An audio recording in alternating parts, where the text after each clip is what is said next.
आज सबसे इम्पोर्टेंट चीज़ क्या हो रही है कि लोग के पास नौकरी है तो पैसा बच नहीं रहा है, पैसा अगर बच रहा है तो ज़्यादा नहीं बच रहा है।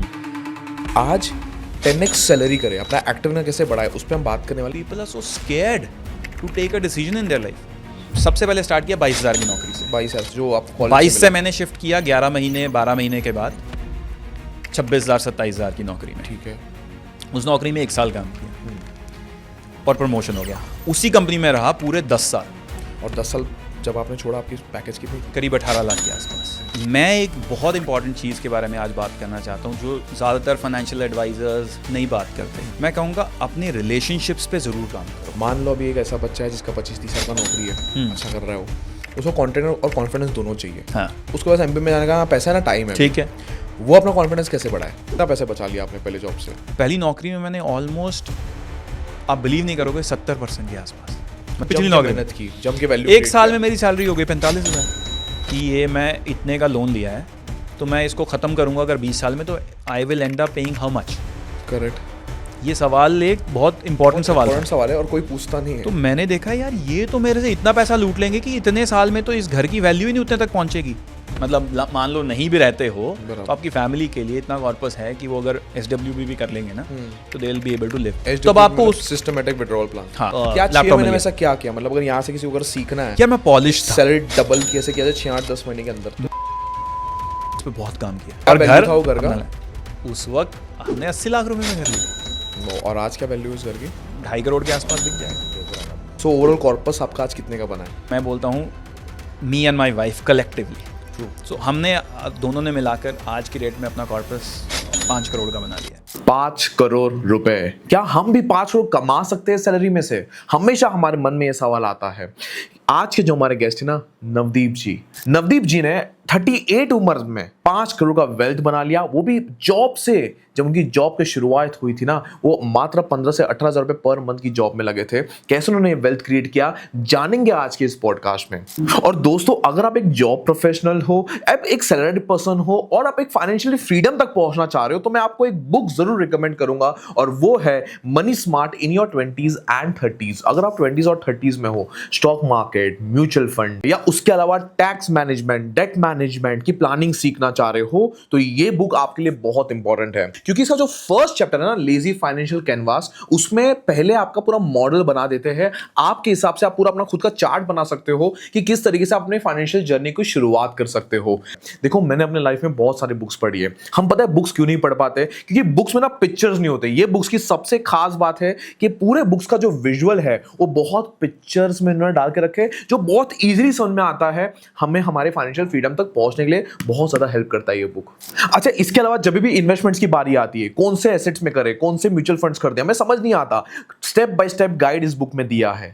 सो अगर आप अपने 20s और 30s में हो और कंफ्यूज हो कौन सा इंश्योरेंस लेना चाहिए, कौन सा इंश्योरेंस नहीं लेना चाहिए, म्यूचुअल फंड कौन से सिलेक्ट करने चाहिए, और अपने फाइनेंशियल कंट्रोल लेना चाह रहे हो, ये बुक आपके लिए बहुत किफायती है। नीचे दिए हुए लिंक पे एक बार जाके चेक कर लीजिए। और अगर आप देवन 15 कूपन कोड यूज करोगे तो आपको इंस्टेंट 15% का डिस्काउंट मिलेगा। जी हाँ दोस्तों, बट ये सिर्फ फर्स्ट 100 स्टूडेंट्स के लिए ही है। सो नोट्स बनाते रहिए एंड एंजॉय दिस पॉडकास्ट।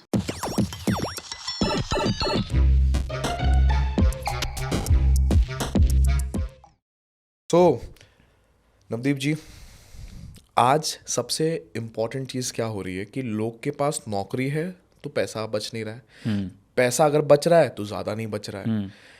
आज 10x सैलरी करे, अपना एक्टिव कैसे बढ़ाए, उस पर हम बात करने वाले। बट उसके पहले आज क्यों हमारा व्यूअर आज इस पॉडकास्ट को सुने आपके हिसाब से? देखो, बहुत सारी चीज़ें हैं मेरे ख्याल से। अगर हम 2-3 चीज़ों के ऊपर नटशेल बात करें ना, एक्टिव इनकम का आपने बात करी, एक्टिव इनकम को कैसे बढ़ाएं। मैं एक बहुत इंपॉर्टेंट चीज़ के बारे में आज बात करना चाहता हूँ जो ज़्यादातर फाइनेंशियल एडवाइजर्स नहीं बात करते। मैं अपने आप को फाइनेंशियल एडवाइज़र भी नहीं बोलता। मैं कहूँगा अपने रिलेशनशिप्स पे ज़रूर काम करो, whether it is your front end back and. Front end में बोलता हूँ जो आपने रिलेशनशिप अडल्टहुड के बाद बनाए, as in your wife and so and so forth, और जो आपके रिलेशनशिप पहले हैं अपने फादर मदर पेरेंट्स फैमिली के साथ। If you are sorted at both ends ना, you will be sorted. I am telling you because मैंने ये एक्सपीरियंस किया अपनी लाइफ में। Okay. When I came over, मतलब आई एम इन गुड़गांव, मेरी सारी लाइफ पिछले 15 साल एडल्टहुड मैंने पूरा गुड़गांव में ही बिताया, काइंड ऑफ नोएडा और कहाँ से दिल्ली में थे भी रहा आप? हूँ। पहले कहाँ मैं जलंधर से हूँ। तो जलंधर से आप गुड़गांव आए? मैं जलंधर से गुड़गांव आया MBA करने। मैंने ग्रेजुएशन तक अपनी जलंधर में करी and then I moved to Gurgaon. In fact Noida में पहले अपनी MBA करी, फिर उसके बाद जब नौकरी लगी 1 साल मैंने दिल्ली में काम किया, फिर उसके बाद मैं गुड़गांव में आ गया। गुड़गांव में। तो MBA की आपकी नौकरी कॉलेज से लग गई थी आपको? हाँ, मेरी नौकरी लग गई कॉलेज में और प्री प्लेसमेंट ऑफर मिल गया मुझे। सो मैंने गेन कर लिया 6 महीने। सो क्या हुआ, सब लोग काम कर रहे थे जून जुलाई, मैंने 2007 में अपनी MBA शुरू करी, 2009 में मेरी MBA ख़त्म हो रही थी मई जून में, टिपिकली इसी टाइम पे ख़त्म होती है। बट मेरी नौकरी लग गई जनवरी में, कंपनीज आ गई और एक कंपनी थी उसने कहा कि मुझे तो अर्ली ज्वाइनिंग चाहिए। तो मेरे को पहले उसी में इंटरेस्ट आ गया कि यार अर्ली ज्वाइनिंग है। मेरा कैलकुलेशन शुरू हो गया कि ये जनवरी में मुझे ज्वाइन करा लेंगे, जून तक कोई काम नहीं करेगा, मैं करूँगा। अगर मेरी साल की 3 लाख की भी नौकरी लगती है तो मैं 1.5 लाख कमा गया। तो मैंने साल का 4.5 लाख कमा लिया। अगर किसी की 3 लाख की लगी जून में और मेरी जनवरी में लग गई तो मैंने 4.5 लाख कमा लिया पहले ही साल। लोग सोच रहे थे नहीं 3 लाख की नौकरी में नहीं जाना, 2.5 लाख की नौकरी में नहीं जाना। मैंने कहा मैं जा रहा हूँ। मेरी 2,64,000 की नौकरी लगी। तो पहला जॉब आपको प्री प्लेसमेंट से आपने नहीं लिया, गुड़गांव में आके प्री प्लेसमेंट से लिया, कॉलेज से लिया, पर अर्ली ज्वाइनिंग मिल गई मुझे, जनवरी में ज्वाइनिंग मिल गई।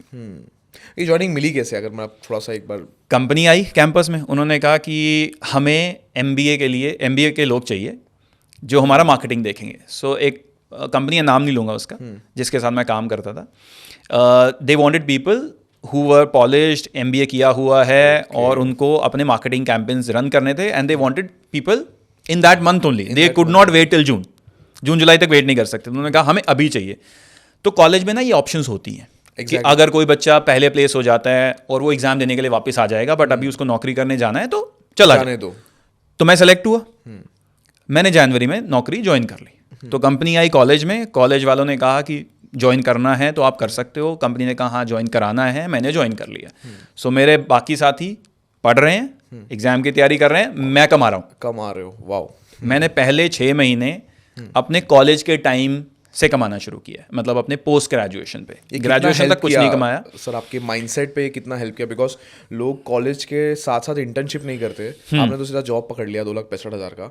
हाँ, तो ये आज के डेट में, मतलब फास्ट फॉरवर्ड टुडे अगर मैं पूछूं तो ये कितना ज़्यादा हेल्प किया आपके पर्सनैलिटी को बनाने के लिए? यार तब ना 2 पर्सपेक्टिव मिल गए मुझे। एक पर्सपेक्टिव मुझे जो लोग नौकरी पे थे ना, वो पर्सपेक्टिव मिलना शुरू हो गया बिकॉज मैं तो जॉब पे था। ट्रू। और दूसरा पर्सपेक्टिव मुझे कॉलेज से मिलना शुरू हो गया। कॉलेज में तो मेरे दोस्त थे ही, टच में तो मैं उनके ही था। वो बता रहे हैं यार तूने तो बहुत अच्छा कॉल ले लिया, हम तो इस नौकरी में बैठे ही नहीं, इंटरव्यू नहीं दिया, क्योंकि हमने सोचा अभी कॉलेज छोड़ के थोड़ी ज्वाइन कर लेंगे। बट आज मैं व्हेन आई लुक बैक ना, तो मुझे लगता है यार वो मैंने एक अच्छी डिसीजन ले ली थी। एग्जैक्टली। बट उस टाइम पे ऐसा नहीं था, मतलब ऐसा लगता नहीं था। मुझे लगा कि यार नौकरी आई है, इंटरव्यू के लिए तो बैठना चाहिए, कोई भी जॉब आ रही है बैठो यार, सिलेक्शन होगी नहीं होगी ये तो बात की बात है। आज मैंने देखा है आज का सिचुएशन क्या है। I am into education industry, मैं एजुकेशन इंडस्ट्री में हूँ, मतलब मेरा जो करंट ऑक्यूपेशन है that is into education industry.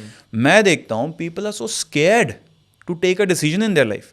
मतलब वो सिर्फ सोचते ही रह जाते हैं कि मैं ये करूँ, मैं करूँ, मैं करूँ, या करूँ नहीं करूँ। They will keep weighing options, because options weigh करने का ना एक ऑप्शन मिल गया। मेरे पास सारा डेटा पड़ा हुआ है और मैं उस ऑप्शंस को ही वे करता रहता हूँ कि मैं ये करूँ या ना करूँ, and you lose that time. मान लो उस टाइम पे मैंने ये किया होता, मैं करूँ या ना करूँ, करूँ या ना। In fact you wouldn't believe, I didn't even ask my parents कि मैं ज्वाइन कर रहा हूँ। I had the job and I joined and I told them कि हाँ मैंने कंपनी आई थी, मैंने ज्वाइन कर लिया, ये मेरा पैकेज है। ही वाज लाइक ओके थोड़ा कम नहीं है? मैंने कहा पापा इट्स ओके, मैं 6 महीने गेन कर रहा हूँ ना, एंड आई नो 1 साल मैंने काम कर दिया तो मैं कहीं ना कहीं जंप मारूंगा, कहीं ना कहीं जाऊंगा। मेरे पास 1.5 साल का एक्सपीरियंस होगा, जो मेरे दोस्तों के पास 1 साल का एक्सपीरियंस होगा। नहीं, बहुत आपने सही बात बोली। और आयरॉनिकली तब हुआ क्या, 2009 आपको पता होगा क्राइसिस था, मतलब मार्केट खत्म हो गई थी। मतलब वो जो अपना यूएस का सारा मार्केट क्रैश हुआ था 2008-9 में ही तो सारा हुआ है। सबसे ज़्यादा इम्पैक्टेड बैच 2009 पास आउट था। You go back in the history of MBA institutions तो आप देखोगे 2008 की बहुत अच्छी प्लेसमेंट हुई होगी, 2010 की प्लेसमेंट ठीक हुई होगी, पर 2009 की प्लेसमेंट वर्स्ट थी। एग्जैक्टली। तो लोगों को क्या हुआ, 2009 में जब मैंने फरवरी में ज्वाइन कर लिया, लोग उसके अगले साल की फरवरी तक भी ज्वाइन नहीं किए हुए थे। सो दे लॉस्ट 1 ईयर। तो आपका डिसीजन मेकिंग करना यहाँ पे बहुत हेल्प आया वो मेरे को हेल्प कर गया कि मैंने पूरा 1 साल गेन कर लिया। पीपल आर कॉलिंग मी कि हाँ यार कैसा चल रहा है, मैंने कहा अच्छा चल रहा है यार, यहाँ तो नौकरी मिली हुई है बट ज्वाइनिंग नहीं मिली अभी तक। And that is a reality, आज भी है रियलिटी। आज भी यही हो रहा है, जॉब नहीं लग रही जॉब MBA करने के है, बाद भी नहीं कैंपस लग से मिल गई job, but then they don't have the joining date. तो मेरा वहां से वो गेन हो गया था। तो जब मैंने गेन किया, पहले ही दिन से मेरे दिमाग में ये था कि मुझे घर तो जरूर लेना है अपने लिए। रही। अच्छा, पहले जॉब में आपने सोच लिया कि मेरे को घर पहले लेना है? नौकरी से मेरा था कि मैं अब घर से बाहर हूं, ये मेरे लिए नया शहर है, ओके, तो मुझे घर लेना है। मुझे नहीं पता कैसे मिलेगा, किस प्राइस पे मिलेगा, मुझे कोई आइडिया नहीं है। तो यहाँ पे जैसे कि मैं एक चीज़ मैं आपको पूछना चाहूँगा, जैसे घर ही क्यों? क्योंकि आज ये प्रॉब्लम ना सबकी है, लोग जॉब पे लगते हैं, सबसे पहले उनको दिमाग में एक चीज़ आता है कि यार अपना घर ले लो।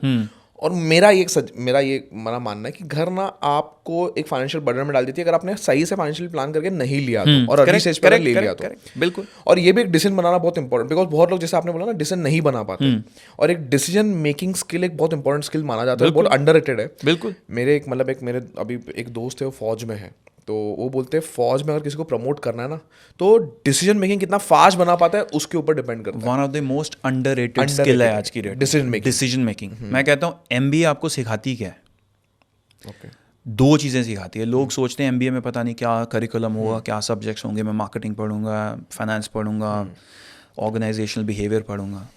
2 चीज़ें सिखाती है एमबीए। एक कि आप ऑडियंस को कैसे फेस करो, पहली चीज़ सिखाती है एमबीए। प्रेजेंटेशन स्किल्स, मतलब आज की डेट में 90% लोग, मतलब मैं कोई मेरे फैक्ट्स ऐसे नहीं है कि मैंने कहीं पर लिखे हुए हैं, बट जनरल परसेप्शन ये है कि 90% लोग अगर किसी को बोल दो कि आप खड़े हो जाओ और आपको 100 लोगों को फेस करना है और आपको अपनी बात कहनी है, नहीं कह पाते, नहीं कह पाएंगे, कॉन्फिडेंस ही नहीं है कहने की, नहीं है। कंटेंट नहीं है, कॉन्फिडेंस नहीं है। किसी के पास कंटेंट है तो कॉन्फिडेंस नहीं है, किसी के पास कॉन्फिडेंस है तो कंटेंट नहीं है। दोनों में से कोई एक चीज़ लैक है, और 10% ही लोग होंगे जिनके पास ये चीज़ होगा। तो सबसे इंपॉर्टेंट चीज़ ये है जो एमबीए सिखाती है। दूसरी चीज़ मेरे ख्याल से जो सबसे इंपॉर्टेंट है वो डिसीजन मेकिंग ही सिखाती है। ओके, हर पॉइंट पे डिसीजन है। आप एमबीए में ज्वाइन किए, आप बिल्कुल नया है सब कुछ, क्योंकि एमबीए में ऐसा नहीं है कि आपका जो पिछला बैच था वही आकर उठ के आपके साथ बैठ गया, जैसे ग्रेजुएशन में होता है, स्कूल में होता है। 12 साल आपका वही बैच आपके साथ हर साल मूव करता रहता है। ग्रेजुएशन में हर बैच वही साल आपके साथ मूव करता रहता है। एमबीए में आप दूसरे शहर में आ गए, सारे नए लोग। आपका पहला ग्रुप क्या है, आपके पहले लोग कौन होंगे, यही सबसे बड़ा डिसीजन है। बिकॉज घर से क्या फीडबैक होती है, जो सिगरेट पी रहा है ना वो तुम्हारा दोस्त नहीं होना चाहिए, कोई दारू पी रहा है वो आपका दोस्त नहीं होना चाहिए, be very sure of it. But then you make your decision, यार ये दारू पीता है तो पीता है, बट ये मेरे लिए सही है, सही है, बंदा दोस्त है मेरा, जेन्युइन है बंदा। पहली डिसीजन वहीं से शुरू हो गई। उसके बाद आपने 1 सेमेस्टर पार किया, थोड़े से सेटल हुए, दूसरे सेमेस्टर के स्टार्ट में आपको सीधा इंटर्नशिप पे जाना है, इंटर्नशिप का डिसीजन लेना है। ये आपके ऊपर है, कोई नहीं बताने वाला आपको कि कहाँ करो क्या करो, nobody is going to tell you. Decision making आ गई। एग्जैक्टली। इंटर्नशिप आपने खत्म करी, आपको स्पेशलाइजेशन चूज करनी है, मार्केटिंग करना है, फाइनेंस करना है, एचआर करना है, ऑपरेशंस करना है। कौन डिसाइड करेगा? आप खुद ही डिसाइड करोगे। यहाँ पे लोग यही बोलते हैं अननोइंगली ना, शर्मा जी के बेटे पे डिपेंडेंट होता है, किसी को पूछने गया इसको, किसी को पूछने तो आप पूछो, जरूर पूछो, बट इवेंचुअली डिसीजन तो लेना पड़ेगा ना। आप you can't blame it on anybody else at the end. आपको अगर आपने फाइनेंस किया, स्पेशलाइज मैंने फाइनेंस किया और मार्केटिंग किया, मैं किसी को ब्लेम नहीं कर सकता कि मैंने फाइनेंस मार्केटिंग तेरे कहने पे किया, मैंने किया, डिसीजन आपका मेरा है। सही बात है ना, आप decision low and live the consequences.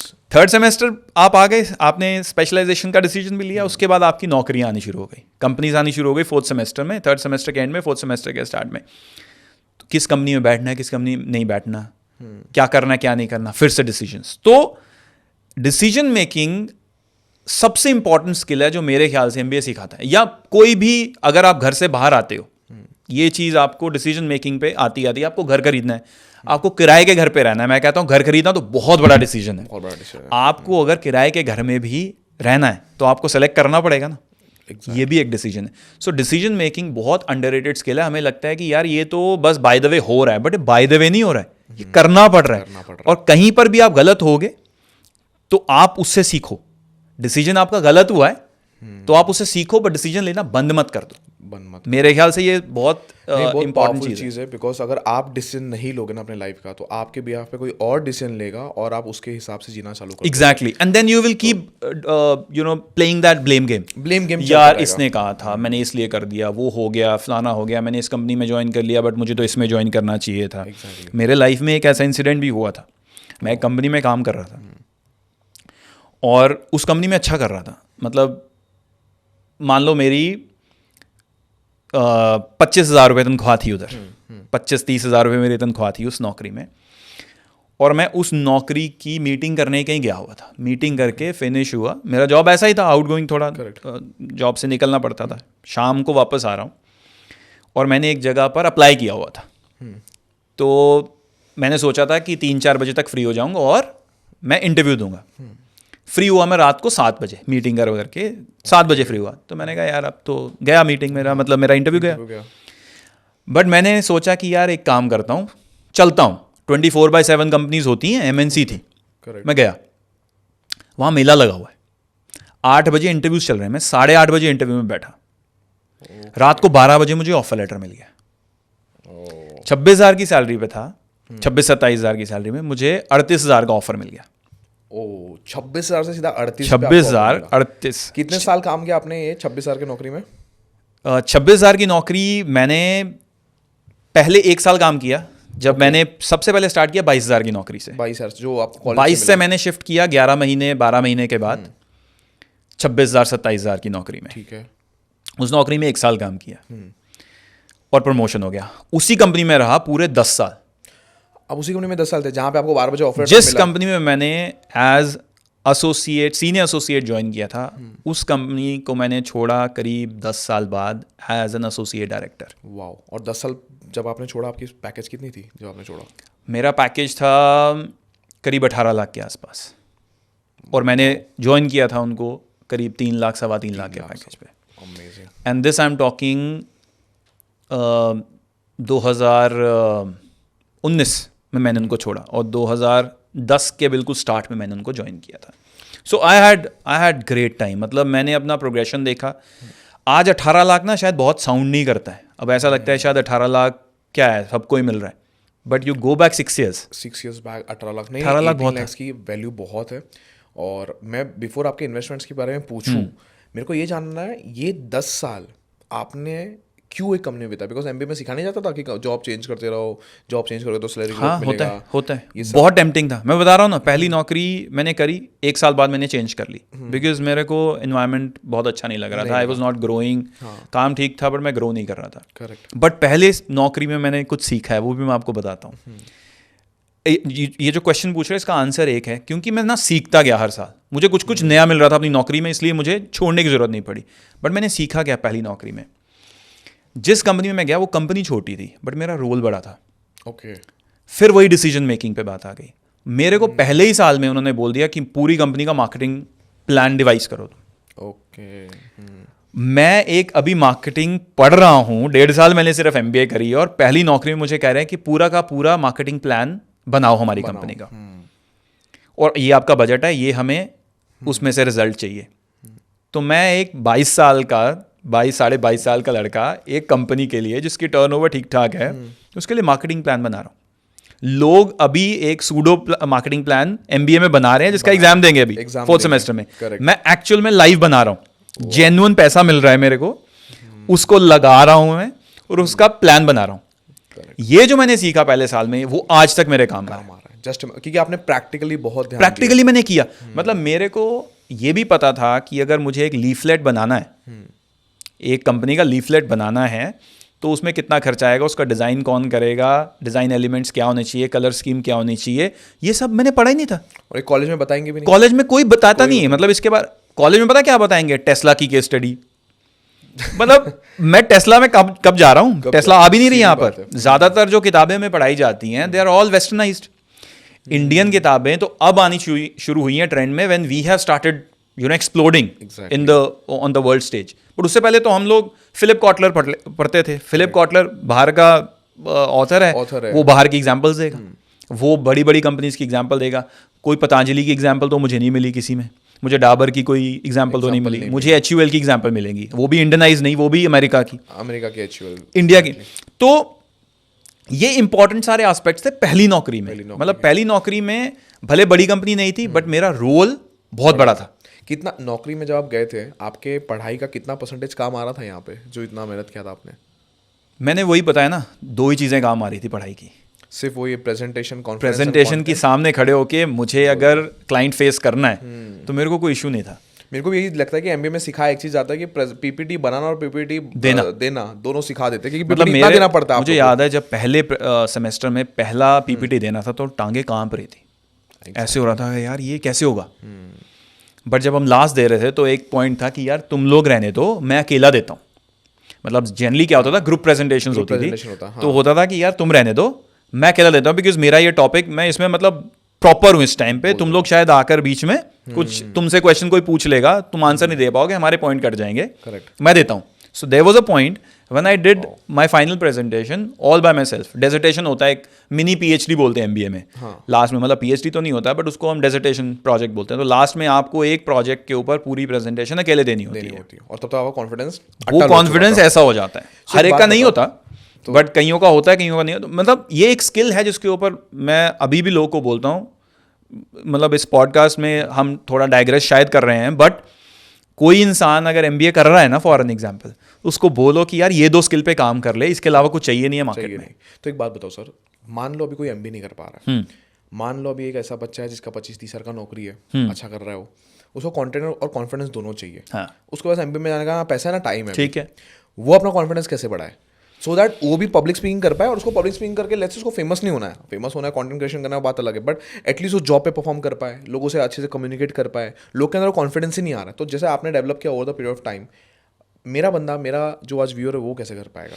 मैं आपको बताऊँ, वो ये अगेन मैं अपनी लाइफ के ऊपर ट्राई किया हुआ। मैं पंजाब से हूँ, ठीक है। पंजाब में मैक्सिमम लोग, जब मैक्सिमम तो नहीं कहूँगा बट एक लार्ज परसेंटेज ऑफ लोग when they speak in English ना, देयर एक्सेंट इज पंजाबी, मतलब अंग्रेजी में ना पंजाबी की झलक आती है। करेक्ट, हाँ, गलत और सही नहीं बोल रहा हूँ बट आती है। सही बात है, हाँ, सिंग इज किंग देखा है हमने। मैंने अपनी अंग्रेजी कैसे सुधारी, मैं भी वही उसी जगह से आता हूँ, मेरे आसपास कोई अंग्रेजी बोल नहीं रहा।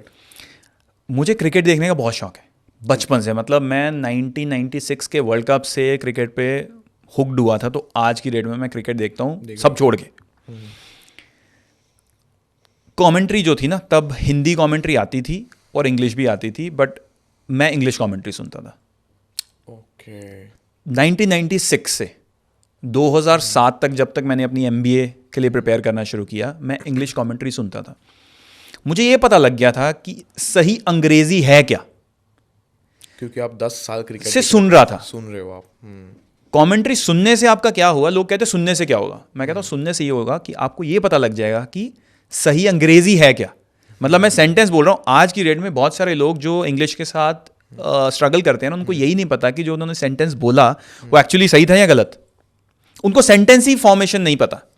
जब तक आप सही अंग्रेजी सुनोगे नहीं ना, तो आपको सही बोलनी कभी नहीं आ सकती। पहले सुननी शुरू करो। Try and get into the habit of listening to the right. पहला स्टेप ये रहेगा, पहला स्टेप था मेरा सुनना। बहुत पावरफुल है कि मैं भी सोच रहा हूँ कि मैंने इंग्लिश कैसे सीखी, तो मैं भी यही सोच रहा था कि मैं भी देख देख के सुन के। किसने सीधा बोलनी शुरू करी? किसी ने भी। सबसे पहले सुनना शुरू करो। जब आपने सुनना शुरू कर दिया, आपको पता लग गया, आपके जहन में आ गया, आपका एक मसल मेमोरी बन गई कि यार सही ये है। तो जब आप बोलना शुरू करोगे, जैसे गलती करोगे ना, यू विल गो बैक कि यार ये गलत मैंने बोला, मुझे इसको सही करना है। जब आप इस लूप में आ गए ना कि बैक ऑफ द माइंड मेरे पास सही अंग्रेजी है और मुझे फ्रंट एंड पे अब सही अंग्रेजी बोलनी है, आप अंग्रेजी सीख जाओगे। आप 6 महीने 1 साल में अंग्रेजी सीख जाओगे, अगर आपने अपनी मसल मेमोरी इतनी ज़बरदस्त बना ली है। सब कॉन्शियस में आपको अंग्रेजी सही पता होनी चाहिए, जुबान पे आ जाएगी सही धीरे धीरे। और उसके बाद प्रेजेंटेशन दे कैसे, तो ये रहा, मैं समझ गया, सुनते रहो। दूसरा स्टेप, अब मुझे खुल के बोलना भी है। चलो हिंदी में बोले, इंग्लिश में बोल लो, बट खुल के बोलना भी एक स्किल है। मैं इसके ऊपर भी आपको बताता हूँ। लोग को ये चीज़ रियलाइज़ नहीं होती है कि वो बोल इसलिए नहीं पाते बिकॉज उनके पास बोलने के लिए कुछ नहीं है, कंटेंट ही नहीं है। मतलब मैं आपसे बात कर रहा हूँ, सिर्फ अंग्रेजी में तो बात नहीं कर रहे हम तो लार्जली हिंदी में बात कर रहे हैं। बट कोई ऐसा भी इंसान आएगा आपके पास जो नहीं बोल पाएगा। उसका रीज़न कम्युनिकेशन स्किल्स ही नहीं होता, कंटेंट उसका रीज़न है। आपने अपने आप को उतना कंटेंट ही नहीं दिया हुआ, अंग्रेजी आ भी जाएगी तो आप अंग्रेजी बोलोगे क्या, अंग्रेजी में बोलोगे क्या? सो फर्स्ट कॉन्फिडेंस पहले होना चाहिए आपके पास। कॉन्फिडेंस क्या देगा आपको? कंटेंट। कंटेंट है तो कॉन्फिडेंस आएगा, कॉन्फिडेंस आएगा आपके जहन में, सबकॉन्शियस माइंड में सही अंग्रेजी है। कंटेंट भी आप कैसे गैदर करोगे? पढ़ोगे ही ना, पढ़ेंगे जितना पढ़ोगे भी रही बिल्कुल सही अंग्रेजी, किसी किताब से पढ़ोगे तो सही अंग्रेजी पढ़ोगे, कहीं से सही ऑथेंटिक जगह से सुन रहे हो तो सही अंग्रेजी सुनोगे। जब दो चीज़ें आपके पास आ जाएगी ना, बोलना अपने आप आ जाएगा। फिर उसके बाद हैबिट है कि आपको अपने नॉर्मल दिन में कोशिश करनी है कि अपने आप को थोड़ा सराउंड करो ऐसे लोगों के साथ कि जो थोड़ी बहुत इंग्लिश बोल रहे हैं। जब आपने अपने आप को सराउंड कर लिया ना ऐसे लोगों के साथ, तो अंग्रेजी आ जाएगी। अंग्रेजी एक भाषा है, बहुत नॉर्मल सा।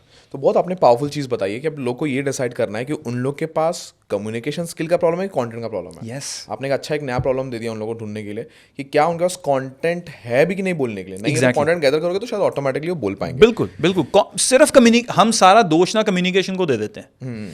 मैं कहता हूँ आप अपने साथ ये एक्सरसाइज कर लो कि मेरे को अंग्रेजी तो, मेरे को हिंदी आती है, हिंदी तो हम बोल ही सकते हैं, सारे बोल सकते हैं। मैं कहता हूँ इंग्लिश भी नहीं, हिंदी भी नहीं आती, इंग्लिश भी नहीं आती। कोई पंजाब से पंजाबी आती है, पंजाबी में आप एक काम करो, शीशे में खड़े होके आंखों से आंखें मिला के एक चीज के ऊपर बात करो अपने साथ 2-5 मिनट बात कर लो, समझ बात करके देखो आप कर पाते हो। दैट मीन्स आप उस टॉपिक के ऊपर आपका कंटेंट तो है। फिर कम्युनिकेशन पे आओ ना यार। कम्युनिकेशन तो आप तब आओगे जब आपके पास कुछ बोलने को ही नहीं है, तो आप कम्युनिकेशन को दोष क्यों दे रहे हो? हम कहते हैं हमें अंग्रेजी नहीं आती इसलिए क्योंकि हमारे पास बोलने के लिए कुछ नहीं है। जब बोलने के लिए होगा ना, you will find words for sure, communication आ जाएगी, कोई इशू नहीं है। सुपर। सो नवदीप जी आपने बहुत एक बड़ा चीज़ यहाँ पे बताई है, क्योंकि कॉन्फिडेंस और कम्युनिकेशन एक बहुत बड़ी प्रॉब्लम है जो मेरे को लग रहा है इसके बाद से लोग का सॉल्व हो सकता है। अब मेरे को थोड़ा सा ना इन्वेस्टमेंट पार्ट में आना है। सो लेट्स से आपने 18 लाख रुपीस तक आपने, जब आपने जॉब छोड़ा तब थे, एक जॉब में 10 साल थे। सो क्या मोटिवेट किया वो उस 10 साल रहने के लिए?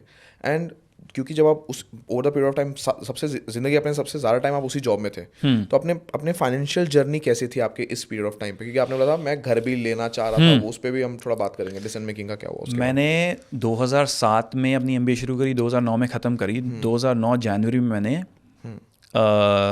नौकरी स्टार्ट कर दी। 2010 में जब मैंने दूसरी नौकरी ज्वाइन करने लगा था, उससे कुछ शायद 10 दिन 15 दिन पहले मेरी पहली नौकरी का कुछ कॉर्पस जमा हुआ था मेरे पास। ठीक है। मैंने नौकरी और 2,64,000 2,64,000 एक साल मैंने काम करा था। तो मैंने एक इंपॉर्टेंट चीज़ क्या करी, जिस तरह से मैं कॉलेज में जीता था उसी तरह मैंने फर्स्ट नॉकरी में भी जिया। बाइक में था, बाइक में रहा। पैसे बढ़ गए तो शौक नहीं बढ़ा लिया? किराया नहीं, वो मैंने नहीं किया। ये तो सब लोग करते हैं। मतलब मैंने बचा लिए पैसे। क्यों? नॉर्मल फोन चल रहा है, मेरे को बताओ। मैंने कोई नया फोन नहीं खरीदा। टेम्पटिंग नहीं हो रहा था कि मैं यार लेते लेते समहाउ नहीं हो रहा था, क्योंकि मेरे दिमाग में पहले दिन से क्या था, मुझे कुछ लेना है, मुझे कुछ बड़ा लेना है। मेरे दिमाग में पहले दिन जूते, मतलब घर लेना, मतलब सस्ती लालच नहीं, आपको महंगी लालच थी। समहाउ ऐसा कह सकते हो। मेरे को लालच बड़ा ही था। मेरे को था कि यार कुछ करना है तो बड़ा करते हैं। और दिमाग में ये था कि मैं नोएडा में था, फिर मैं जॉब दिल्ली में कर रहा हूँ, कल को वापस नोएडा में भी जाना पड़ सकता है, गुड़गांव में भी जाना पड़ सकता है, फरीदाबाद में भी जाना पड़ सकता है। मेरे दिमाग में था कि मेरे को हर सिटी में ना कोई घर चाहिए, मुझे किराए पे नहीं रहना। पता नहीं, ये माइंडसेट था दिमाग में घुस गया कि जहां पहले दिन से वहां पे मेरा एक प्रॉपर्टी होना चाहिए। अब ये मेरी जीन्स में से ले लो, या घर में कोई कभी ऐसे रहा ही नहीं किराए पे। मतलब आई थिंक पिछले मेरे पैदा होने से, मेरे फादर के पैदा होने से भी पहले से कभी किराए पे नहीं रहे, अपने ही घर में रहे। तो ये शायद इनकलकेट किया हुआ था कि किराए पे नहीं रहना। तब ये डिसीजन तो इतने छोटे थे कि ये नहीं था कि आप फाइनेंशियली ये बेटर है या वो बेटर है, बट ये था कि किराए पे नहीं रहना। तो ये था कि सब जगह कुछ ना कुछ चाहिए। तो बड़ा पहले ही एक थॉट प्रोसेस था कि मुझे एक घर चाहिए। तो मुझे छोटी चीज़ों का शौक ही नहीं था इतना। वाह। तो कितना पैसे बचा लिया आपने पहले जॉब से? पहली नौकरी में मैंने ऑलमोस्ट, आप बिलीव नहीं करोगे, 70% के आसपास। मतलब मेरे पास 70%, मतलब ऑलमोस्ट 1.25 मैं आपको, मतलब मुझे एग्जैक्टली याद भी नहीं है, बिकॉज 15 16 17 साल 15 साल के आसपास हो गया। पहली नौकरी में मैंने करीब 1.5 लाख के आसपास, जब मैंने पहली नौकरी छोड़ी, मेरे अकाउंट में 1.5 लाख रुपए थे। 2,64,000 रुपए में से कुछ इंसेंटिव भी मिलते थे। क्या था तभी? 23 साल की उम्र में आपके हाथ में 1.5 लाख रुपए थे मेरे पास। अब व्हेन आई लुक बैक, मैं सिर्फ 1.5 लाख की ही अगर मैं बात करूं तो आज वो कितने मल्टीपल हो गए होते, मैं कुछ भी ना किया होता तो। तो मेरे को 1.5 लाख से मुझे ये देखना था कि इससे किस ऐसे घर की पहली किश्त निकल सकती है। मतलब घर लेना था, लोन भी नहीं लेना था, ओके, घर लेना था, अपने पैसों से लेना था और इन्हीं पैसों से लेना था। ठीक है, फिर क्या तो किया मेरी आपने? सर्च शुरू चालू हुई। हो गई, हाँ। एक फ्रेंड से बात करी, उसके फ्रेंड का कोई रियल एस्टेट में था, तो मैंने पहला घर करीब 15 लाख का घर था, 15 लाख का सोनीपत में। वाओ, उसकी 10% की पेमेंट थी, जो मैंने अपने करीब 60-70 हज़ार रुपये थे, मैंने दे दिया 20,000 रुपये के आसपास रखे। ओके। एक ये महीने आपका इन्वेस्टमेंट था कि रहने के लिए था? ये मेरा इन्वेस्टमेंट था। सो आपके यहाँ पे इन्वेस्टमेंट ये सोनीपत में था, मैं दिल्ली में था। हाँ, अच्छा, आपने सोनीपत में लिया। ओके। तब बातें चलती थी Sonipat, Sonipat Haryana. Will be like a big town and all of that. तो बहुत नाइव थे, करेक्ट। सोच ये नहीं थी कि हाँ म्यूचुअल फंड का पता नहीं है, कुछ नहीं पता, अच्छा, ये सब नहीं रियल एस्टेट ही पता है बस। तो रियल एस्टेट में आपने इन्वेस्ट रियल एस्टेट में डाल दिया। फिर क्या हुआ? अगेन यहाँ पर मैं कहूँगा डिसीजन। फादर से पूछा, पापा डाल दूँ? कह रहे हाँ ठीक है। आए भी नहीं, मतलब my first investment in real estate I did it all by my self. Loan. और एज क्या थी आपकी? 22, 22.5, 23 साल। 23 साल की उम्र में आपने पहला इन्वेस्टमेंट, पहला इन्वेस्टमेंट घर ले भी लिया? 15 लाख का घर ले लिया, दिया 1.5 लाख है, Wow. बिकॉज वो कंस्ट्रक्शन लिंक प्लान था। अच्छा, मतलब आप construction चल रहा था। आपको पता है ना Okay. कि 3-4 साल 5 साल पहले, तब उस टाइम पे रेरा वगैरह ये वो सब होते नहीं थे, रेगुलेटरी तो अथॉरिटीज रिस्क होती नहीं नहीं। था आपके हिसाब से, या आपने मैं वही कह रहा हूँ, मैंने लुक बैक मुझे लगता है यार रिस्क नहीं था। हाँ। मैं 1.5 लाख जो भी सारा पूरा सारा मतलब कमाया था मैंने लगा दिया। तो आपकी पूरी जमा पूंजी आपने डाल दी उसके अंदर? मैंने डाल दी, मेरी जो इंडिविजुअल जमा पूंजी थी मैंने लगा दी। मैंने कहा कोई बात नहीं, देखते हैं। ये एक माइंड में ये हमेशा सीन था कि यार विल सी ठीक है। क्या होगा। 1.5 लाख ही तो लगाया ना, सारा पेपर वर्क है, पढ़ा लिखा इंसान हूँ, सब देख सकता हूँ। थोड़ा कंसल्ट भी किया, ऐसा नहीं है, दोस्त से पूछा, दोस्त के 2-4 रिश्तेदारों से पूछा, कुछ लोग रियल एस्टेट में इन्वॉल्व थे उनसे भी जाकर पूछा। मतलब काइंड ऑफ इतना कॉन्फिडेंस था कि किसी के साथ जाकर बात कर सकता हूँ 23 साल की एज में। ओके। तो जाकर बात करी, उनसे पूछा, और कहते हाँ ठीक है। उनके 2-4 प्रोजेक्ट्स देखे, दिल्ली में उनके प्रोजेक्ट्स थे उस कंपनी के, नाम नहीं लेना चाहूँगा फिर बाद में इश्यूज हो जाते हैं। मैंने उनके प्रोजेक्ट्स देखे, डिलीवर हुए थे। मैंने कहा यार ठीक है, लेते हैं, फास्ट फॉरवर्ड 1.5 लाख है, क्या है, 3-4% का सेविंग इंटरेस्ट मिलेगा, कुछ है नहीं, डालते हैं। डाल देते। डाल दिया। फिर क्या हुआ? फिर नेक्स्ट किस्त कैसे भरे और आज उसके बाद मैंने नौकरी शिफ्ट करी। 22,000 की सैलरी थी, 22,000 की सैलरी थी, 26,000 की सैलरी लगी, मैं गुड़गांव शिफ्ट हो गया। करेक्ट। और ये 26,000 में आप लास्ट 10 साल से इसी नौकरी में थे, प्रमोशन इसी नौकरी में थे 2019 तक। 26,000 की सैलरी में गया और 1 साल काम किया, और काम बहुत डट के किया। मतलब जो पहली नौकरी में मैंने सीखा था ना, भले सैलरी कम थी, दूसरी में भी स्टार्टिंग सैलरी बहुत ज़्यादा नहीं थी, टफ टाइम्स थे, पर मैं सीखा बहुत था। तो जिन लोगों से मैं फिर compete कर रहा था ना, जो मेरे साथ ही 26,000 की सैलरी पे थे, उनसे मुझे कम से कम नहीं तो बहुत ज़्यादा आता था, क्योंकि मेरा एक्सपोजर वैसा था। ऐसा नहीं था कि मैं कोई बहुत इंटेलिजेंट आदमी था, एक्सपोजर ज़्यादा मिल गया था मुझे। तो आपने पिछली जम के नौकरी मेहनत की, जम के वैल्यू 1 साल में मेरी सैलरी हो गई 45,000, डबल 26,000 से 45,000। डबल। और मैंने कोई ऐसा थ्रेट भी नहीं किया। मतलब with in 6 months of my second job, जिसमें मैं 10 साल बिताए, मेरे पास ब्लैकबेरी था। मतलब I was chosen, me and another person, 2 बंदे चूज हुए कि इनको ब्लैकबेरी दो, दिया गया। ये अच्छा काम कर रहे हैं, ये बाहर जाते हैं, इनको लैपटॉप दो। तब लैपटॉप नहीं मिलते थे, डेस्कटॉप ही होता था, उस पर काम करते थे। डेस्कटॉप क्या 6 लैपटॉप महीने में में ऐसा क्या किया? मतलब अगर यहाँ से किसी को अगर सीखना है, क्या मैं पॉलिश था। सैलरी डबल कैसे किया जाए 6-8-10 महीने के अंदर? तो मैंने क्या- अपने ना कम्युनिकेशन स्किल्स पे बहुत काम किया। ओके। मैंने अपनी प्रेजेंटेशन स्किल्स पे बहुत काम किया कि मुझे पब्लिक फेसिंग इशू नहीं है।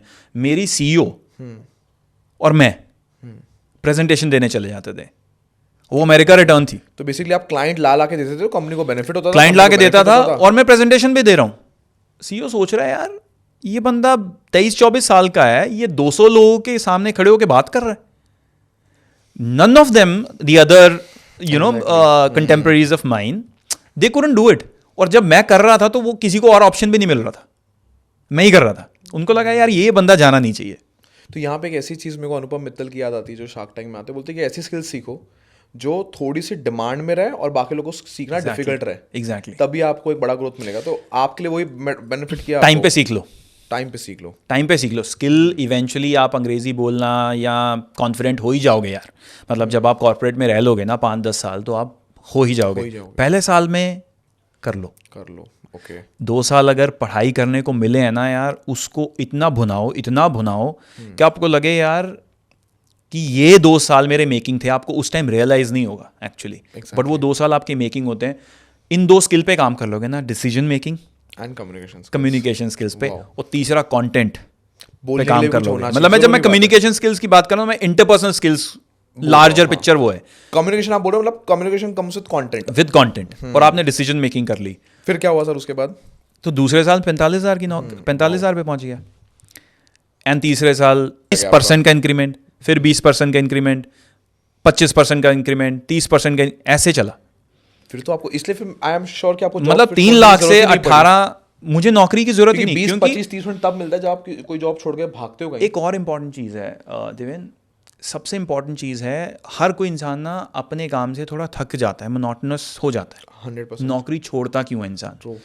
वो कहता है यार ये रोज ही सेम ही प्रोसेस। बड़ी कंपनीज में देखोगे ना, सारे प्रोसेस ड्रिवन है, प्रोसेस ड्रिवन, हाँ एग्जैक्टली, प्रोसेस ड्रिवन है। आप भी एक कंपनी रन कर रहे हो, करेक्ट करेक्ट, रोज नई चीज होती होगी, ट्रू एग्जैक्टली, कुछ मोनोटनी तो है ही नहीं।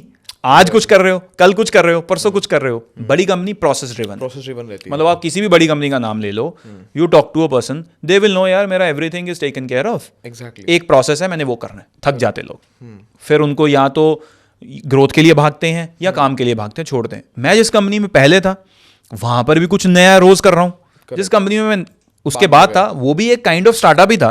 ओके, 10 साल में वो हम रोज कुछ ना कुछ नया ही कर रहे थे, नया कर रहे थे, तो थकावट तो थी ही नहीं। मैं आज, और मैं बैठ किन लोगों के साथ रहा हूँ एज अ 23-24 ईयर ओल्ड, मैं सीनियर मैनेजर से नहीं बैठ रहा हूँ, मैं बैठ रहा हूँ सीईओ के साथ, सीईओ के साथ आप प्रेजेंटेशन दे रहे हो, जो मैनेजमेंट लेवल के साथ आप बैठ रहे हो, जो किसी एमएनसी से काम करके आया हुआ है, यूएस में रहकर आया हुआ है। मेरा जो ग्रोथ हो रहा है, काइंड ऑफ एक्सपोजर है वो एक्सपोनेंशियल हो रहा है। क्योंकि मैं जिन लोगों के साथ बैठ रहा हूँ वो मेरे से बहुत ज्यादा इंटेलेक्चुअल हैं, और मैं अगर उनके साथ कहीं मैच कर रहा हूँ एंड वो मुझे अपने साथ बिठा रहे हैं, दैट मीन्स मैं कुछ ना कुछ तो सीख ही रहा हूँ। एग्जैक्टली, जो पैसा देके भी आप किसी कॉलेज में किसी क्लासेस में नहीं लोग सीखोगे। मैंने देखा है बहुत डरते हैं इस चीज से, यार ये तो मेरी लीग का नहीं है, मैं नहीं इसके साथ बैठ सकता। यार गिव इट अ शॉट, क्या हो जाएगा? एग्जैक्टली, मैं जब अपना जर्नी एक बार देखता हूँ सर यहाँ पे, तो जैसे मैं भी जब था तो मेरे भी दोस्त सब बड़े बड़े थे, तो मेरे घर वाले भी बोलते थे तू अपने उम्र के लोग के साथ दोस्ती क्यों नहीं करता। और मुझे अपने उम्र के दोस्तों के साथ मजा ही कभी नहीं आता था, क्योंकि वो जो बातें करते थे मेरे को भी समझ ही नहीं वो समझ नहीं आती थी। तो और जब उन लोग कोई बड़ी बात करते तो मेरे को अच्छा लगता था, शायद वो भले फेक मारते रहेंगे, हाँ, बट मुझे अच्छा लगता था यार ऐसी बातें सुन सुन के मेरा माइंड बहुत डेवलप हुआ। तो जो मेरे को लग रहा है एक्सपोजर तो मिल रहा था ना, exposure एक मिल रहा मतलब है। आपको अहेड ऑफ योर टाइम वाला एक्सपोजर मिल रहा है। एग्जैक्टली, अब सच कितना झूठ था उस उम्र में पता नहीं लगता था। वो तो आपको इवेंचुअली पता लग ही जाएगा when you will grow. Exactly, पर आपको विजडम मिल रहा है ना एट अर्ली एज, जब आपके पास एनर्जी है। 45 पे वो एनर्जी नहीं होगी जो 23 पे होगी, यार गिवन है। मतलब 23 और 35 में भी बहुत अंतर है। अच्छा, 35 साल में भी वो एनर्जी नहीं होगी जो 23 में होगी। 23 में मतलब मुझे याद है, मैं अपनी पहली नौकरी में एक कैनपी लगा के वहाँ पर लीफलेट बांटने के लिए भी रेडी था आफ्टर डूइंग माय MBA। अच्छा, रोड पे जैसे वो मार्केटिंग रोड पे, मतलब मैं कैंपेन कर रहा हूँ, I am the director of the marketing campaign that is going on. मैंने बंदे हायर किए हुए हैं जो लीफलेट बांटेंगे, वो नहीं बांट रहे ना, तो मैं अपने हाथ में वो गड्डी लेकर लीफलेट बांटने के लिए रेडी हूँ। 35 साल 36 साल की उम्र में मैं नहीं हूँगा रेडी। जनरली आज शायद 23 साल 24 साल की उम्र के भी बच्चे रेडी नहीं होते, वो कहते हैं यार ये काम मैं नहीं करूँगा। Exactly, but what you are basically doing, आपको एक काम मिला हुआ है, वो काम करना जरूरी है कैसे भी हो। आपने बंदे हायर किए, जो आपको पैसे दे रहा है, आपकी जो कंपनी है वो आपके ऊपर इन्वेस्ट कर रही है, पैसा दे रही है, उसकी तो गलती नहीं है। तो कहीं ना कहीं आपकी रिस्पॉन्सिबिलिटी आपके एम्प्लॉयर की तरफ होनी चाहिए। जब आप काम कर रहे हो उसको भी एक बिजनेस की तरह ही देखो कि यार मैंने आज 5,000 रुपये लगाए हैं इस कैंपेन से, मुझे कम से कम नहीं तो कुछ नहीं तो मेरी कॉस्ट तो निकालनी है। कॉस्ट तो निकालनी है। ये बहुत, जो आपका माइंडसेट है ना, ये बहुत कम लोग का होता है। मैं आपको बताऊं सर, लोग का ऐसा होता है कि जितना तनख्वाह उतना काम, बाकी रघुपति राघव और राजा राम, हम उतना ही काम करेंगे जितना हमें पैसा मिलता है, बाकी हमें कुछ लेना देना नहीं है। ये जो इन्वॉल्वमेंट का माइंडसेट है, जितने ही मेरे दोस्त आज एक हाई पेइंग पैकेज पे है, कोई मेरा एक दोस्त 25-1 लाख का है, कोई हमारे स्टूडेंट 50-1 लाख की सैलरी पे रहते हैं, उनका ये माइंडसेट में कॉमन दिखता हूँ कि उनका इन्वॉल्वमेंट, वो अंदर घुस के काम करते हैं, एज अ बिजनेस अपना समझ के काम करते हैं। PNL वाला पर्सपेक्टिव लेकर चलना चाहिए आपको। PNL वाला वेरी नाइस कि मैंने आज मेरी कंपनी के 5,000 लगवाए, मैं तो उस एक्सटेंट तक जाता था कि 5,000 अगर लगे, मेरी आज की दिन की दिहाड़ी कितनी पड़ रही है। अगर मैं 22,000 रुपये लेता हूँ, वीकेंड्स निकाल दूँ तो 1,000 रुपये दिहाड़ी मेरी भी है। एग्जैक्टली, 6,000 लगा है, मुझे 10,000 निकाल के दूंगा तो मेरे को और एनकरेजमेंट मिलेगी कंपनी से दोबारा ये सब चीजें करने के लिए। हाँ, मैं बोल रहा हूँ कि लोग ये सोचते कि यार कंपनी का बेनिफिट हो जाएगा, मतलब हाँ, उनका छोड़ दो एक बार के लिए, आप अपना तो सोच लो। एग्जैक्टली, अपने पर्सनैलिटी को डेवलप करो आप। मैं आज ये चीजें आपके साथ डिस्कस कर रहा हूँ बिकॉज मेरे लिए ये लाइफ लॉन्ग मेमोरीज हैं। मतलब मैं उससे सीखा हूँ, मुझे पता है कि वो उस टाइम पे शायद छोटा काम लग रहा होगा किसी को, एग्जैक्टली। बट मुझे तब भी नहीं लग रहा था। मुझे आज भी पब्लिकली इसको बताने में कोई शर्म नहीं आ रही कि मैंने यार तब सड़क पे खड़े होके लीफलेट भी बांटे हैं as an MBA, coat pant पहन के। वाओ, तो वो बहुत इम्पोर्टेंट जरूरी है। फिर उसके बाद सर क्या हुआ सोनीपत का, फिर क्या हुआ? फिर पहली इंस्टॉलमेंट दे दी, दे दी। फिर हम दूसरी नौकरी में आ गए, दूसरे साल तक 45 और ये वो हुआ क्या, वो प्रोजेक्ट ऐसा निकला कि उसको 10 साल लग गए बनने में। अरे 10 मतलब अभी मिला आपको? मतलब 3-4 साल 5 साल पहले? 5 साल पहले 10 साल लग 10 साल लग गए। ओके। अब 10 साल में मेरे को देना अब क्या था? 15 लाख का फ्लैट था, 13.5 लाख ही तो देना था। मेरे पास तो 10 साल थे, तो आराम धीरे धीरे धीरे धीरे धीरे धीरे करके मैंने पे कर दिया। मुझे पहली प्रॉपर्टी के लिए लोन भी नहीं लेना पड़ा और कुछ भी नहीं करना। और मेरे पास अपना एक सेविंग के लिए एक जगह बनी हुई थी कि मुझे बचा के इसको देना है। एक तलवार मैंने अपने सर पे लटका ली थी। जो बाकी लोग SIP करते हैं, आपने ये कर दिया। SIP करते थे या कुछ भी करते थे या कुछ भी नहीं करते थे। SIP होगा ना, सोनीपत इन्वेस्टमेंट प्लान। बिल्कुल SIP। सो मेरी SIP था सोनीपत इन्वेस्टमेंट प्लान हो गया तो मैंने वहां इन्वेस्टमेंट कर ली और मेरे सर पे एक तलवार लटकी हुई थी ही। तो मुझे था, और मेरे को जैसे मैंने कहा ना स्टार्टिंग में रिलेशनशिप के बारे में, तो एक कहीं ना कहीं ये था कि यार क्या होगा, एक पॉइंट ऐसा आएगा कि मेरे को 1.5 लाख देना है, मेरे पास 1.5 लाख नहीं होगा, कम होगा।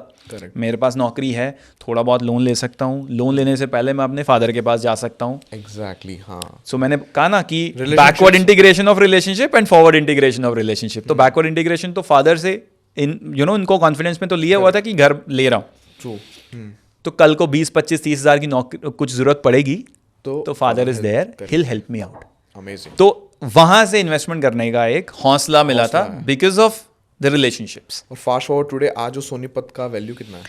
मैंने उसको एक्चुअली अभी रिसेंटली सेल किया, वो ऑलमोस्ट 2.5-3 टाइम्स में मैंने सेल कर दिया। वाओ, मतलब 15 का ऑलमोस्ट 45 मतलब 3 टाइम्स तो नहीं हुआ, करीब 37-38 के आसपास मैंने उसको सेल कर दिया।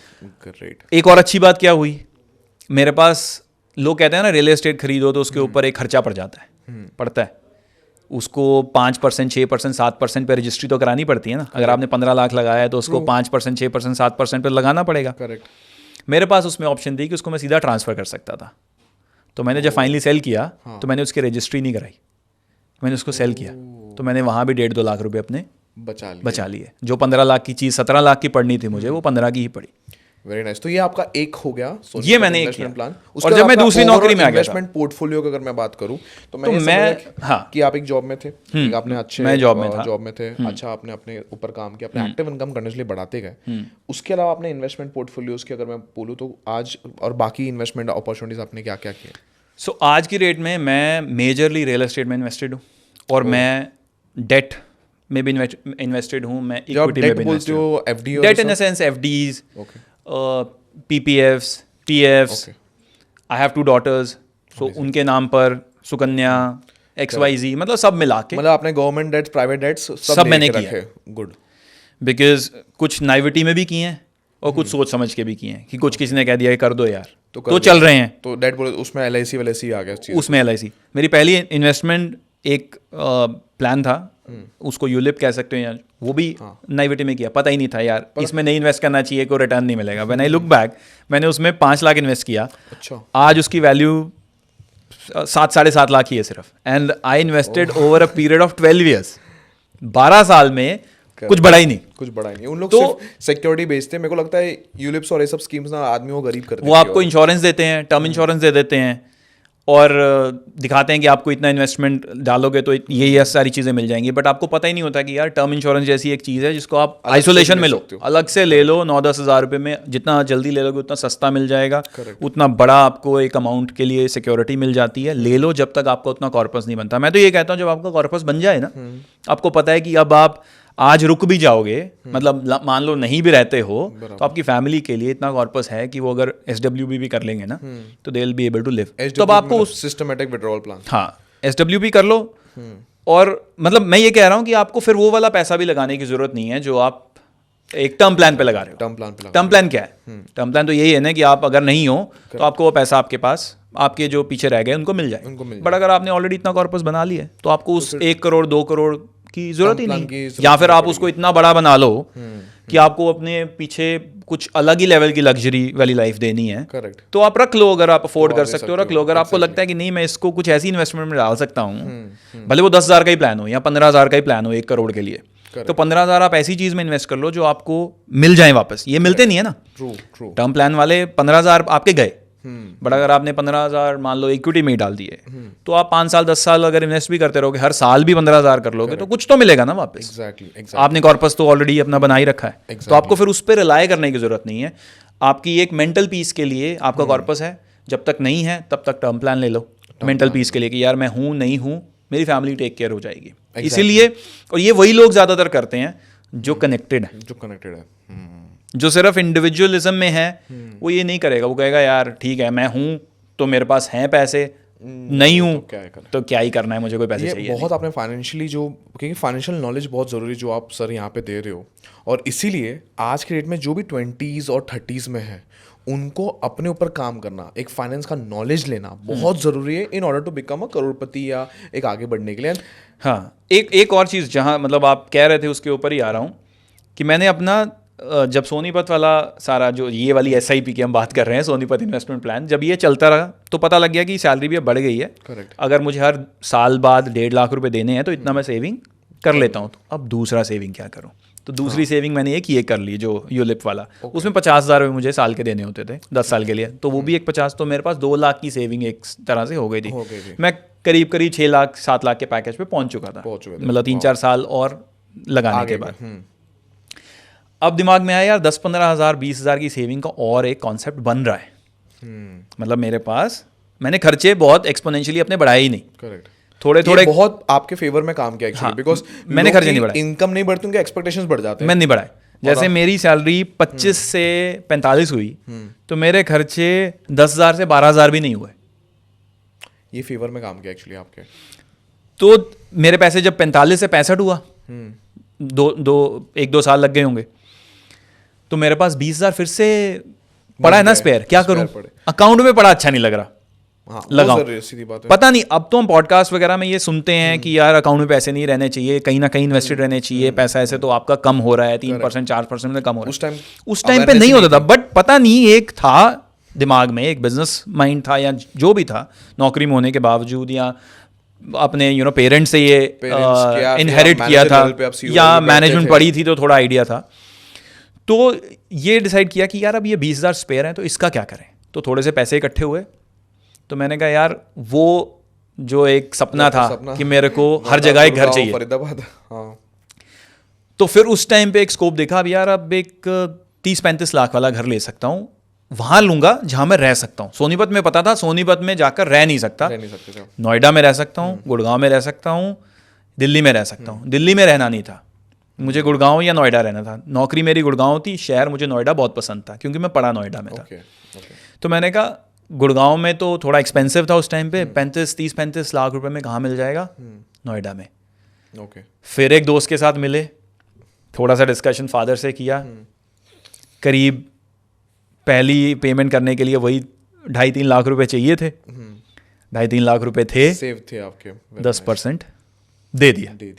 इसको एक और घर ले लिया। नवदीप सर आपने, मतलब इसको अगर मैं थोड़ा सा टेक्निकल बैकग्राउंड कर दूं ना हमारे व्यूअर्स के लिए, तो आपके पास ना हमेशा एक अपॉर्चुनिटी फंड इसको बोलते हैं, जो आपके पास हमेशा रेडी था। अपॉर्चुनिटी फंड क्या होता है कि आपने पैसा रखा है, खर्च नहीं किया है, आप वेट करो अपॉर्चुनिटी का या अपने एक दिल की चीज का लेने का। करेक्ट। और जब आपको अच्छी डील मिल गई, लेट्स से अगर आपके पास पैसे उस टाइम पैसे नहीं रहते तो आपको एक प्रॉपर्टी पसंद आ गया, आपके पास अपॉर्चुनिटी फंड है ही नहीं, आप जमा करोगे तब उसका भाव बढ़ जाएगा। तो यहाँ पे अपॉर्चुनिटी फंड भी एक बनाते रहना चाहिए। उसके बाद कहीं ना कहीं यहाँ पर ये भी है कि आप वो पैसे बचे कैसे?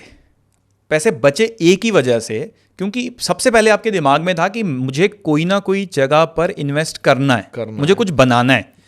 अगर मेरे दिमाग में ये back of the mind thought ही नहीं होता तो मैं साथ के साथ फोन, गाड़ियां, ये वो सब में पैसे लगा देता।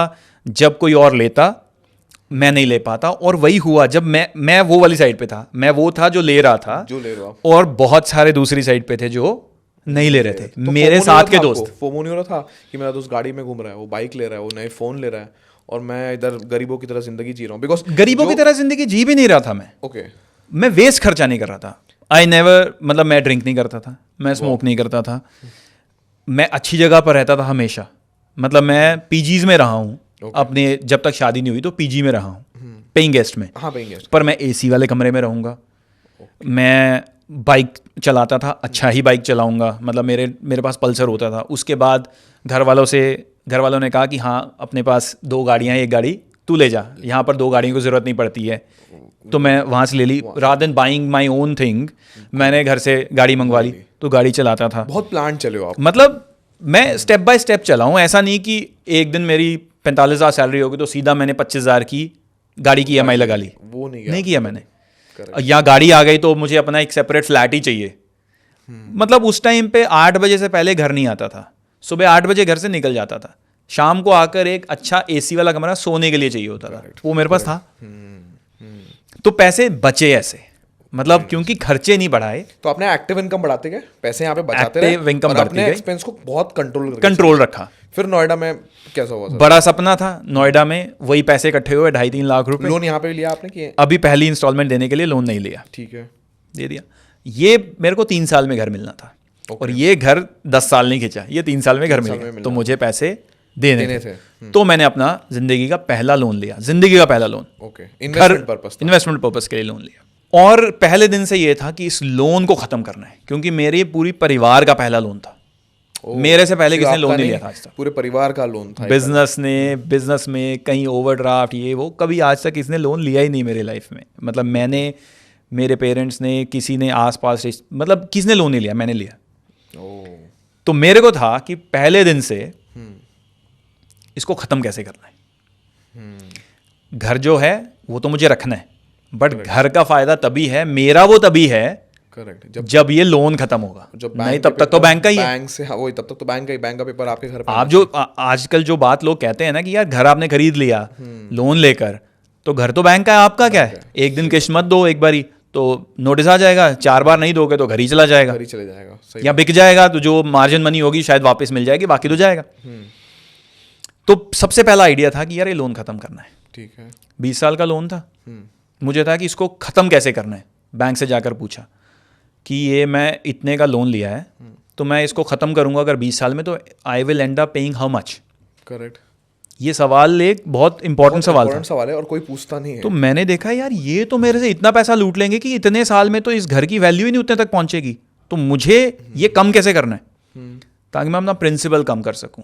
तो मेरे को एक उन्होंने कहा, हाँ प्रिंसिपल कम कम तो इवेंचुअली इंटरेस्ट कम होगा। प्रिंसिपल खत्म करने के लिए मुझे उधर ज़्यादा से ज़्यादा पैसे डालने पड़ेंगे। हाँ। तो मेरे पास जो बचा, जितना पैसा बचा, सब प्रिंसिपल में डालता गया, जितना पैसा EMI करता था उससे आप ज़्यादा डालते गए। और आपको शायद ध्यान हो, उस वक्त नया ये सिस्टम चला था कि होम लोन पे आप प्री पेमेंट करोगे तो आपको पेनल्टी नहीं लगेगी। उससे पहले पेनल्टी लगती थी, आज भी बहुत सारे कई जगह पर पेनल्टी लगती है। ऑटो लोन्स में अभी धीरे धीरे अब हुआ है कि नहीं लगती है, पर पहले लगती थी। अगर लोन पहले वापस कर रहे हो तो आपको पैसे लगते थे। 1-2 बार मुझे लगे हैं स्टार्टिंग में, फिर उसके बाद वो हट गया। तो मैंने जितना हो सका उतना मैंने उसको, कितने साल में फिर खत्म किया इसको आपने? मैंने उसको खत्म किया, फिर भी मुझे 6 साल लगे।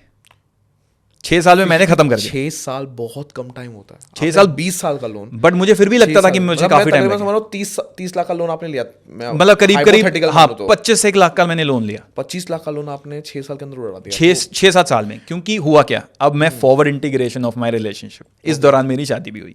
Okay, my wife came into the picture. दोनों कमाते थे। अब ये घर मेरा नहीं है सिर्फ, दोनों। अच्छा, आप यहाँ पे रहना चालू कर दिए थे ना? अच्छा, आप रहते थे रेंट? मैं रेंट पे ही रहता हूँ। और ये रेडी हो गया आपका प्रॉपर्टी? मैंने रेंट पे फ्लैट नहीं लिया, मैं शेयर करके रह रहा हूँ, पीजी में रह रहा हूँ, अकेला हूँ, जब तक मेरी शादी नहीं हुई है। हाँ, फिर शादी जब मेरी शादी हुई तब मैंने फ्लैट लिया। ओके, पीजी से हटा, मैंने फ्लैट लिया।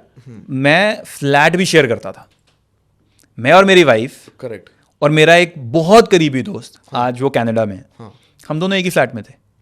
ओके, तो वहां पे भी एक सेविंग अपॉर्चुनिटी बना। सेविंग मतलब उस फ्लैट का रेंट गुड़गांव में, मतलब मैं एक पॉश एरिया में रहता था, साउथ सिटी 1 में। मेरे को वही लगा, मतलब अगेन मुझे रहना अच्छी जगह रहना था, तो आपने मैंने स्प्लिट किया। मैंने कहा यार वो मेरा बहुत अच्छा दोस्त है, वो भी मैरिड है, मैं भी मैरिड हूँ, व्हाई नॉट। एग्जैक्टली। वाइफ से पूछा, she had no complaints, she said I know this guy, because I knew my wife before we were dating for some time अच्छा, लव मैरिज थी, वेरी नाइस। तो हमने फिर वो share किया हमारे खर्चे फिर से हाफ, बहुत कम हो गए, मतलब हमारी मेड, हाँ, हमारा हर सब मतलब कुछ रखा सब divide by है, 2 हो गया। गाड़ी भी है, मेड भी है, सफाई भी हो रही है, घर भी पॉश एरिया में है, बहुत अच्छा घर है, पर खर्चा आधा है। आधा है अभी भी। Again relationship. रिलेशनशिप तो यहाँ पर अब मेरी वाइफ भी आगे पिक्चर में, she is also earning, I am also earning. तो मेरी इन फटाफट आपने डालना चालू किया। उसको मैंने बोला कि ये घर सिर्फ मेरा नहीं है, अब you and I R one unit, हम दो है ही नहीं, हम एक हैं। 1 यूनिट। एंड यहीं पर मैं कहता हूँ कि रिलेशनशिप इतने इंपॉर्टेंट है। अगर वो अंडरस्टैंडिंग ना होती, वो कहती है मेरी सैलरी है, मैं इसको तो हाथ नहीं लगाने देना। She said we are whatever investments we are doing it together. So अगर ये इन्वेस्टमेंट है, पहले इसके लोन से बाहर निकलते हैं। किसी भी इंस्ट्रूमेंट में अगर एफडी में भी डालूंगा तो मुझे 7% मिलेगा, वहां 9, 9.5, 10% का इंटरेस्ट जा रहा है, पहले उसको खत्म करते हैं ना। खत्म करते हैं, उसको खत्म किया तो इसमें 6 साल लग गए। फिर जब हम साथ रहना शुरू हुए, फिर एक टाइम आया जब मेरा फ्रेंड मूव कर गया, then we started living in that flat all by ourselves. तो फिर खर्चा बड़ा बढ़ा, पर तब तक हमारी सैलरीज अच्छी हो गई थी। अच्छी हो चुकी थी। और शायद नोएडा से रेंट आना चालू हुआ था तब तक। नोएडा से फिर रेंट आना शुरू हुआ, अच्छा, 3 साल में वो खत्म हुआ। अभी ईएमआई चल रही थी, हाँ। बट ईएमआई में उसने भी कंट्रीब्यूट करना शुरू कर दिया। मेरी ईएमआई मैं देता था, आई थिंक कुछ जितनी भी ईएमआई देता था, मुझे याद भी नहीं है, उसका आधा कंट्रीब्यूशन वहां से आना शुरू हो गया। सो वहां से हेल्प हो गया। वाइफ, मैं, सैलरी बढ़नी शुरू, ये सारी चीजें हेल्प, स्पेयर मनी थोड़ी सी बननी शुरू हो गई, वापस से बननी फिर डबल बननी शुरू हो गई। लोन की किस्त जारी है, लोन की किस्त बहुत। दिस वाज इन ईयर जब नोएडा का आपका लोन फिनिश हुआ?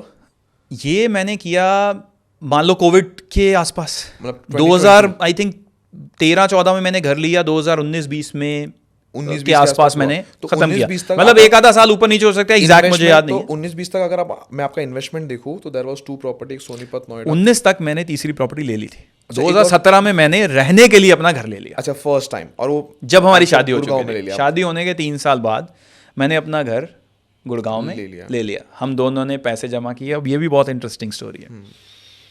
हिम्मत नहीं होती थी यार, इतना लोन तो लेना ही पड़ेगा, इतना कॉर्पस नहीं है। गुड़गांव में 80 लाख 90 लाख 1 करोड़ से नीचे घर तब भी नहीं था। ओके।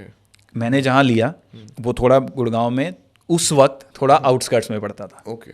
बिल्कुल सेंट्रली लोकेटेड, तो आप ले सकते थे तो 2 कमरे का फ्लैट मिलेगा, 3 कमरे का फ्लैट नहीं मिलेगा। हमें था अगेन रहना अच्छा है, ट्रू, कम्यूट कर लूंगा, रहना अच्छा है। तो डिसीजन लिया, एक 3 BHK ले लिया। 3 BHK लिया? हाँ, 3 BHK लिया। उसके लिए कॉर्पस कैसे इकट्ठा किया, उसमें तो फिर 3 BHK लेना है तो 80 लाख 90 लाख 80-85 लाख रुपए चाहिए थे उसके लिए। करेक्ट।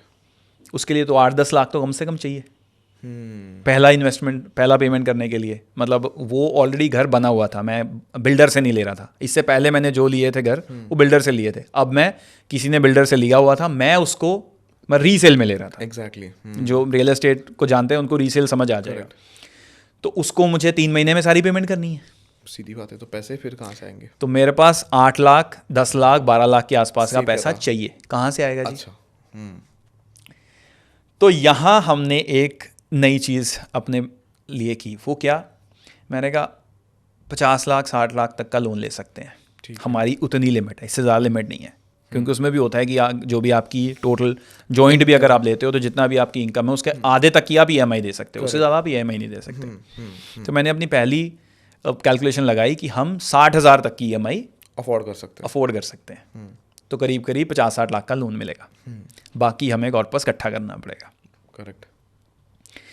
इस वक्त मेरे पास शादी हुए शायद 3 साल हो गए, 2 साल हो गए जब हमने घर देखना शुरू किया। ओके। हमारे पास कुछ ज़्यादा पैसा नहीं है, थोड़ा बहुत है, फंड थोड़ा ही था, 3-4 लाख। क्योंकि बहुत actively इन्वेस्ट कर रहे सब थे। जगह मेरा फंडा ही ये था कि मुझे ज़्यादा पैसे जेब में रखने ही नहीं है, सब जगह इन्वेस्टेड रखना है। 2-3 लाख दोनों के पास मिलाकर 5-6 लाख रुपए। अब बाकी पैसे कहाँ से लाएं? हमें तो मार्जिन मनी कम से कम 20-25 लाख रुपए की चाहिए।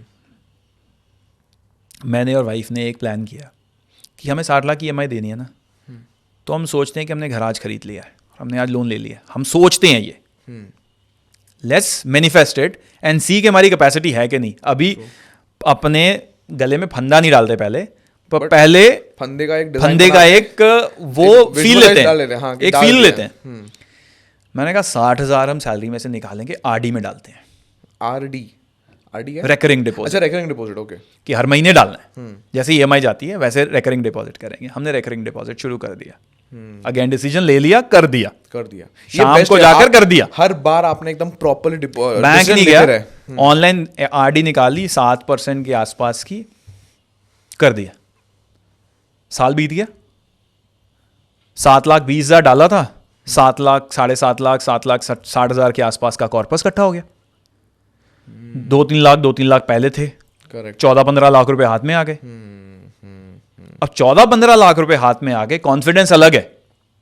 करेक्ट, प्रॉपर्टी की वैल्यू उस एक साल में बढ़ी नहीं, जो घर जितने में देखा था फेवर में काम कर गया, उतने में था। अगर आप if you go back between 17, 18, 19 properties बढ़ नहीं रही थी। तब से रियल एस्टेट बहुत कम चल रहा हाँ, था, 16, 17, 18 के आसपास कुछ भी नहीं था। तो कॉर्पस आ गया।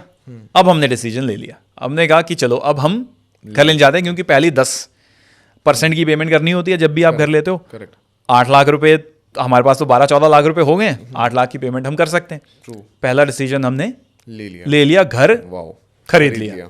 8 लाख की पेमेंट थी, 80,000 रुपये पहले दिए, 1% पेमेंट जिसको बयाना बोलते हैं रियल एस्टेट टर्म्स में, वो किया। 1 महीने 45 दिन बाद 8 लाख की पेमेंट करी और थोड़े से पैसे इकट्ठे हो गए। फिर उसके बाद हमने लोन लिया और जो बाकी मार्जिन मनी थी वो जुटा उठा के हमने पे कर दिया। क्या और value था वो घर का? उस वक्त हमने 80 लाख रुपए में घर लिया। वाओ, और आज क्या वैल्यू है उस घर की? मतलब बेचने जाऊंगा तो आई थिंक 2.5 करोड़ के आसपास बिक जाएगा। 3 करोड़ का रहेगा, बट ऑब्वियसली वो एसेट नहीं बोल सकते, बट स्टिल उसका वैल्यू, मतलब मेरे लिए वो इमोशन है। एक मेरी emotion बेटी है। वहां पैदा हुई, मेरा पहला घर में वहां गया, मेरी दूसरी बेटी वहां पैदा हुई, तो मेरे लिए वो उसकी इमोशनल वैल्यू है। मेरे लिए उसकी एक दूसरी वैल्यू भी है। ऐसा नहीं है मैं अगर यहाँ नहीं रह रहा होता, इस घर के अंदर मुझे 40,000 का किराया देना पड़ता, 40,000 दे रहा होता, जो कि मेरा कोई असेट में नहीं जा रहा होता, एग्जैक्टली, बट मैं दे रहा होता उसको। और क्योंकि मैं डाइवर्सिफाइड था, इस वक्त तक मेरा म्यूचुअल फंड में भी पैसा जाना शुरू हो चुका था। हाँ, मैं उस पर आ रहा था। तो अभी आपने लोन भी ले लिया, यहाँ पे नोएडा आपने जस्ट खत्म किया, और दूसरा आपका, तो अभी मैं मोटा मोटा आपका पोर्टफोलियो 1-1.5 करोड़ का हो गया, इंक्लूडिंग योर होम। हाँ, यहाँ देखा जाए तो फिर उसके बाद बाकी इन्वेस्टमेंट्स अपॉर्चुनिटीज क्या थी आपकी? अब क्या हुआ, इंटरेस्टिंग चीज हुई। 2 साल मैंने EMIs दी, क्योंकि आदत तो डाल चुका था अपने आप को 60,000 की। तो 2 साल मैंने 2019 तक मैंने ये किया। Correct. 2020 में आ गया कोविड। हाँ, ठीक है, हम चले गए घर। हमने ये डिसीजन ले लिया जिस दिन मोदी जी ने अनाउंस करना था ना कि ये बंद करने वाले हैं। क्या हुआ, मैंने ना एक मूवी देखी, वो केट विंसलेट वाली मूवी है, जो इसी के ऊपर है, कोरोना वायरस के ऊपर ही मूवी है। ओके, क्योंकि ये सब पता लगना शुरू हो गया था कि ऐसे कुछ कोरोना वायरस वगैरह कुछ आ गया, तो मैंने एक मूवी देखी, उसमें दिखाया था कि बॉर्डर सील हो गए। तो मैंने अपनी वाइफ को बोला, यार ये जो मूवी में हो रहा है ना, ये एग्जैक्ट वही होगा। डिसीजन लेना पड़ेगा, यहाँ रहना है, बंद रहना है, या अपने घर में चले। जलंधर में घर बड़े होते हैं, यहाँ फ्लैट्स में रहने में। एक दिन डिसाइड किया, दूसरे दिन वापस जलंधर। 2 साल जलंधर रहे। अमेजिंग। 2 साल जो कमाया। अच्छा, इनकम में कुछ कम ज्यादा हुआ था कोविड में? इनकम चलता रहा, नौकरियां चल रही थी, गुड। इनकम तो वही रही, खर्चा जीरो। और अच्छा, EMI गवर्नमेंट ने माफ कर दिया था, वो तो नहीं, EMI में देता रहा, लोगों ने नहीं दी, मैं देता रहा। मेरे पास पैसे थे, मैं तो नौकरी कर रहा था। मैं पैसा देता रहा। मेरी सेविंग्स उतनी बढ़ गई जितना मेरा खर्चा था। मेरी खर्चा जीरो हो गया। घर था, घर पे दाल चावल सबके लिए बन रहे, तो मेरे लिए भी बन रहे। मेड है तो जो सबके लिए कर रही है, मेरे लिए भी कर रही है। करेक्ट। मेरी कोई जो खर्चा था वो क्या था? मेरे म्यूचुअल फंड्स, मेरी EMI ऑफ द हाउस, मेरा और कोई खर्चा नहीं। 2020 में से म्यूचुअल फंड चालू कर दिया? नहीं, मैंने म्यूचुअल फंड चालू कर दिया 2000 आई थिंक 15 के आसपास। अच्छा, 15 से आपने 5,000। Oh wow. सो 5,000 से मेरी पहली। आप रियल एस्टेट भी कर रहे थे, तभी MF भी कर रहे थे, तो आपने बहुत डाइवर्सिफाई चले हो। मैंने डाइवर्सिफाई, और अच्छी बात है कि आपने एक्सपेंसेस को बहुत कंट्रोल करके मैंने एक्सपेंसेस को कंट्रोल किया। तब 5,000 मेरी एक वो जाती थी म्यूचुअल फंड में, वो भी टैक्स सेविंग में डाला मैंने। मतलब mutual fund which was tax saving, कि मेरा 5,000 मैं अगर डालता था तो मेरे कम से कम नहीं तो, क्योंकि 20% ब्रैकेट में तब ऑलमोस्ट आ गया था, मेरा 1,000 तो वहाँ से टैक्स से बचता था। तो इफेक्टिवली मैं 4,000 ही डाल रहा था। 4,000 आप डाल रहे थे, अमेजिंग। वाइफ भी 4,000 ही, इफेक्टिवली 4,000, क्योंकि मैंने 5,000 वहां डाला तो मेरा जो डिस्पोजेबल इनकम जिसको बोलते हैं आफ्टर टैक्स वाली, वो 1,000 कम कटनी शुरू हो गई। एग्जैक्टली। और इफेक्टिवली मैंने 4,000 डालना शुरू कर दिया। तो इफेक्टिवली 5,000 जा रहा था, 10,000 की हमारी दोनों की मिलाकर पहली म्यूचुअल फंड की इन्वेस्टमेंट जानी शुरू हो गई। फिर वो देखी, थोड़ी देर चली, ये तो ठीक है यार, मतलब 10% के आसपास से रिटर्न दे रही है। फिर दूसरी शुरू करी उसके कुछ 2-3 साल बाद। 2-3 साल बाद फिर 5,000 मैंने, 5,000 उसने। फिर थोड़ा थोड़ा टाइम बीता। 2020 में आप लोग ने 2017 में मैंने अपना घर खरीदा, 2019 तक मैंने उसकी EMI देता रहा। 20 में घर चला गया, बिल्कुल 20 के स्टार्ट में, करेक्ट, मार्च में ही आपने मार्च में इसको ताला लगाया। यहाँ के खर्चे जीरो, नो बिजली का बिल, सिर्फ मेंटेनेंस का बिल आता था क्योंकि सोसाइटी में रहता था मैं, वो बहुत ज़्यादा नहीं होता। घर चला गया, सारे खर्चे हो गए जीरो, जितना पैसा बचा सब लोन में डाल दिया। लोन में डाल दिया? अच्छा, सब लोन में डाल दिया। तो लोन खत्म, जितना लोन था उसको सबको खत्म कर दिया। अमेजिंग। तो आज कहा जाए आप डेट फ्री हो? आज आपका touchwood, I am debt free. Amazing. I have no debt on me. So overall corpus आपका आज कितने का बना है? सी अगेन, मेरा जब मैं बोलता हूँ me and my wife collectively. True. So हमने दोनों ने मिलाकर आज की डेट में अपना कॉर्पस 5 करोड़ का बना लिया, 5 which crore includes corpus। Real estate and MF mutual funds, even ULIP का भी आज तक भी मेरे पास इन्वेस्टमेंट पड़ा हुआ है, मैंने उसको विड्रॉ नहीं किया। अमेजिंग। सो जॉब से रहते रहते आपने 5 करोड़ का कॉर्पस बनाया, हाँ। जब at least you and your wife. Yeah. So this is very commendable. यहाँ पे जैसे मेरे को एक लर्निंग मैं सोच रहा हूँ मैं क्या लर्निंग लूँ, तो मेरे को एक लर्निंग यहाँ से ये समझ में आ रही है कि फॉर एग्जाम्पल अगर मुझे किसी का शौक है तो उस पर मैं बहुत अच्छे से काम करूँ और बाकी चीज़ों पे कट डाउन करूँ। फॉर एग्जाम्पल आपको प्रॉपर्टी का इन्वेस्टमेंट का शौक था तो आपने घर नहीं, मतलब गाड़ी, उसके अलावा जूते कपड़े में कम खर्चा किया। लेकिन यहाँ पे मेरे को क्या लगता है ना, बहुत लोगों को गाड़ी भी लेनी है एट अ टाइम, घर भी लेने एट अ टाइम, वैकेशन पे भी जाना एट अ टाइम, तो उन लोग को हर चीज़ का जिसको शौक होता है उनको पैसे खर्च करने का शौक होता है। मुझे लगता है कि अगर आपने जो भी निकाल लिया ना आज, उसमें वापस हाथ मत डालो। मतलब आपने आज अगर मान लो एग्जाम्पल देकर 10,000 साइड पे कर लिया है ना, उसको खर्चा करने के लिए वापस उसमें हाथ मत डालो, मतलब उसको अपना पैसा मत मानो। अमेजिंग। जब आपकी ये सोच आ गई ना, और मैं बिलीव नहीं करोगे, मैं वर्ड नशा तो यूज़ नहीं करना चाहता इसके लिए, बट इन्वेस्टमेंट भी अडिक्टिव है। 100%। Investment is addictive. आप इन्वेस्टमेंट्स में जुड़ गए ना एक बार, तो जो इसका एडिक्शन है ना, डिसिप्लिन बनाता है, मेरे को लगता है इतना डिसिप्लिन कर देता है, इतना डिसिप्लिन कर देता है कि आपको लगता है यार मैं ये करता हूँ ना यार, मैं अपनी लाइफ में इंडिपेंडेंट हो सकता हूँ बहुत जल्दी। जैसे I am very close to music, I am very close to sports, मतलब मैं अभी भी खेलता हूँ। क्रिकेट का बहुत शौक है, देखने का बहुत शौक है। कई लोगों के लिए, मतलब मेरी फैमिली के लिए तो ये होता है कि इसको एक सेपरेट टीवी चाहिए सिर्फ क्रिकेट देखने के लिए। ओके। मुझे म्यूजिक का बहुत शौक है, मतलब मैं इवेंचुअली चाहता हूँ, और मैं थोड़ा सा इसको प्रोक्रेस्टिनेट करते जा रहा हूँ, बिकॉज वही है कि मुझे थोड़े खर्चे और मतलब आप हमेशा कंट्रोल थोड़ा प्रोक्रेस्टिनेट करने की आदत है। मैं चाहता हूँ कि एक अपना म्यूजिक रिकॉर्डिंग स्टूडियो एक छोटा सा, मतलब पर्सनल के लिए, नॉट फॉर कमर्शियल पर्पस। मैं चाहता हूँ कि मैं अपने गाने रिकॉर्ड करूँ खुद। क्या बात है। सो मतलब मैं समहाउ यही कहना चाह रहा हूँ कि जितना अपने आप को रोक सको, जब आपने खर्चा अपना जहाँ रोका हुआ है और आप उसको अच्छे से एंजॉय कर रहे हो खर्चे को, उसको अननेसेसरीली बढ़ाओ मत, स्ट्रेस मत लो। और इस चीज़ का स्ट्रेस मत लो। फोमो में आज जो सारी दुनिया फंसी हुई है उसमें मत जाओ। मतलब जिस स्टेट से मैं आता हूँ ना, पंजाब से, यू वोंट बिलीव, वहाँ पर हर कोई एक बड़ा ब्रांड पहन रहा है। जो दिल्ली में फैशन है ना, वो आप देखोगे, अगर आप डीप डाउन देखोगे ना, वो ज़्यादा पंजाबी है। Exactly. जो बड़े ब्रांड पहन रहा है, ईगो में, मतलब पंजाबी लोग तो लिव लार्जर देन लाइफ। मतलब मैंने एक स्टैट सुना था कि वर्ल्ड की जो लार्जेस्ट कॉन्सेंट्रेशन ऑफ मर्सिडीज है, दैट इज इन लुधियाना। मतलब पता नहीं मैं सही हूं कि नहीं, कि सबसे ज्यादा पर स्क्वायर किलोमीटर मर्सिडीज की सेल्स पेनिट्रेशन जो है, वो दैट्स इन लुधियाना। कि मैंने भी देखा है, उन लोग हमेशा अपने, मतलब मेरे भी दोस्त थे कुछ पंजाबी, दिल्ली नहीं, मुंबई नहीं, हाँ हाँ, बट क्योंकि उन लोगों को बहुत शौक होता है, पंजाबी लोगों को बड़े दिल वाले होते हैं, उन लोग सेविंग वेविंग शायद उनको इतना समझ नहीं आता जितना अगर हम भी चले जाए तो हम पे भी यारों की तरह उड़ाएंगे। एग्जैक्टली। और वो मेरे में है, जैसे मैंने कहा ना, मुझे अच्छा पहनने का, अच्छा करने का, अच्छी चीज में जाने का मेरे को आदत है, बट मुझे वो अभी नहीं करनी है। फिर मुझे वो तभी करनी है जब मैं वही कर सकता हूँ. फॉर एन एग्जाम्पल, मैं एक बहुत छोटी सी एग्जाम्पल लेता हूँ. गाड़ी लेनी थी, अपग्रेड करना था. मुझे जो गाड़ी लेनी थी वो महंगी थी, बजट अभी था नहीं, तो मैंने क्या किया? डिले किया. इसको बोलते हैं डिले ग्रेटिफिकेशन. आपको जो इंस्टेंट ग्रेटिफिकेशन क्या होता है? पॉर्न वीडियोस, सिगरेट, दारू, जो इंस्टेंट आपको एक ग्रेटिफाई करती है, आपको अच्छा लगता है, डोपामिन आपका फटाक से स्पाइक करती है.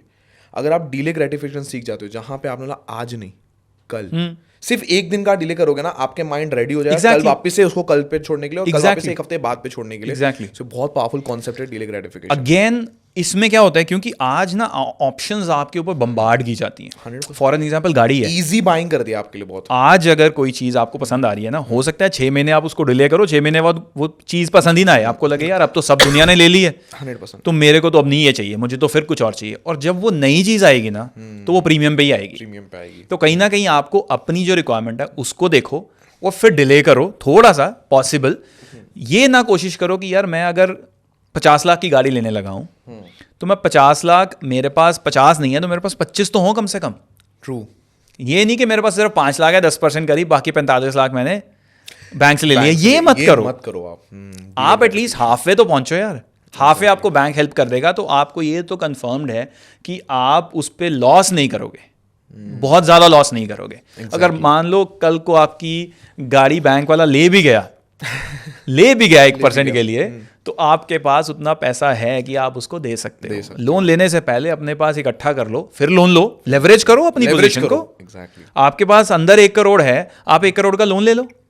आप एमएफ पे 12% तो ले जाओगे ना उसको, और उसको 9%, 8%, 7% पे भी अगर आपको मिल रहा है, जिस भी परसेंटेज पे मिल रहा है, ले लो, लेवरेज करो. But don't over leverage.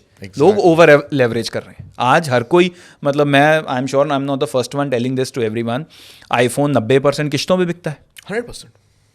90% iPhone किश्तों में बिकता है, और 1.5 लाख का फोन वो ले रहा है जिसकी साल के 1.5 लाख नहीं कमाता. साल के 1.5 लाख, ये और उसने 1.5 लाख की किश्त बना ली है, और वो उसका फोन 6 महीने में नहीं तो साल में एक पॉइंट ऐसा आएगा, वो डेप्रिशिएटिंग एसेट है, उसकी वैल्यू समझ नहीं आएगी. और फिर वो प्रीमियम पे लेने जाएगा. उसने एक विशियस सर्कल बना लिया, और उसको पता है कि मेरे को दिखाना है अब एप्पल, या मेरे को कोई अपना एक फ़ोन दिखाना है, या मुझे कोई फोल्ड कुछ तो दिखाना है. अब मैंने एक लेवल सेट कर लिया तो उसके नीचे तो जा नहीं सकता. जब लेवल सेट करते हो तो ऐसा लेवल सेट करो कि उसको मेंटेन करने के लिए आपका सर पे एक स्ट्रेस ना हो. स्ट्रेस फ्री लाइफ जियो, बहुत इंपॉर्टेंट है. 90% लोग स्ट्रेस फ्री लाइफ जी नहीं रहे, उनको पता ही नहीं है स्ट्रेस फ्री लाइफ क्या होती है. पेचेक जी रहे. Paycheck to paycheck. जब आईफोन के बारे में बोला, तो जैसे हम बात कर रहे थे कि पंजाबी से एकदम दिल खोल कर रहे थे, तो एक व्यक्ति है जिनको मैं जानता हूँ, वो मतलब उनके पास ना नॉर्मल फ़ोन था, ही वॉज फ्रॉम पंजाब, मेरे दोस्त भी है. तो एक जन आई, उनके दोस्त ने उनको बोला, अरे यार तू क्या अभी भी घिसा पिटा फ़ोन वापर रहा है, देखना मेरे पास 16 Pro Max है. दूसरे दिन उस व्यक्ति ने जाके 16 Pro Max ला के रख दिया. हाँ. और सैलरी 30,000 रुपये. तो ये ईगो का भी एक बाइंग होता है, बहुत बड़ा ईगो सेलिंग जिसको बोलते हैं. इसको एक बार अमिताभ बच्चन को बोल दिया, अरे आपके लिए ये शोरूम महंगा पड़ेगा, आप कहीं और जाके ले लीजिए. अमिताभ बच्चन ने वहीं से 8 से 10 बिना चेक किए सूट्स उठा लिए. Ego selling. ईगो तो बहुत सारे लोग पर्पसली ईगो भी करते हैं. सो नवदीप जी, मेरे को बहुत मज़ा आया आपसे बात करके. और एक लास्ट रिक्वेस्ट करूंगा मैं आपसे, प्लीज़. आपने बहुत चीज़ों पे टच किया. आपने एक्टिव इनकम कैसे बढ़ाया जाए वो भी आपने बताया कि एक्टिव इनकम इतना तेज़ी से कैसे बढ़ा सकते हैं. अपने एक्सपेंसेस को कंट्रोल करके किस तरीके से आप अपनी ड्रीम लाइफ जियो, येट अच्छी लाइफ के साथ इन्वेस्टमेंट भी करो. आपने आज 5 करोड़ का कॉर्पस बनाया, आपके और आपके पार्टनर ने मिलकर. ये कमेंडेबल है. आपने बोला आपको रिकॉर्डिंग स्टूडियो खोलना है. मैं मतलब जिससे आपको म्यूजिक गाने का शौक है, मुझे सुनने का शौक है. क्या बात है. मैं अगर आप कोई 2 लाइन पंजाबी में बट, क्योंकि आपको ऑब्वियसली आप शौक है तो गाते रहोगे, कोई 2 लाइन इस पॉडकास्ट को खत्म करने के पहले आप कोई भी गाओ अपने मन पसंद, इफ पॉसिबल, बट पंजाबी में. एक्चुअली मैं पंजाबी गाने कम हिंदी में गा लो. हिंदी मैं जो आपको ज़्यादा हिंदी गाने गाता हूँ. हिंदी में मतलब थोड़ा ऑड लगता होगा कि सारी दुनिया पंजाबी सुनती है और ये पंजाबी है जो ज़्यादा हिंदी सुनता है. हाउएवर मैं पंजाबी भी सुनता हूँ. I love all the Punjabi singers. कोई एक आपका फेवरेट, फिर कोई भी आपका फेवरेट जो हिंदी इंग्लिश. हिंदी सुनाता हूँ. हाँ. मेरा एक्चुअली अगर, क्योंकि रिलेशनशिप्स मेरी लाइफ का बहुत बड़ा पार्ट रहा है. एग्जैक्टली. हाँ. तो उसी पे ही है. सो उसी को सुना दो. टॉप ऑफ द माइंड आ रहा है. बातें जरूरी हैं, तेरा मिलना भी जरूरी, मैंने मिटा देनी ये जो तेरी मेरी दूरी.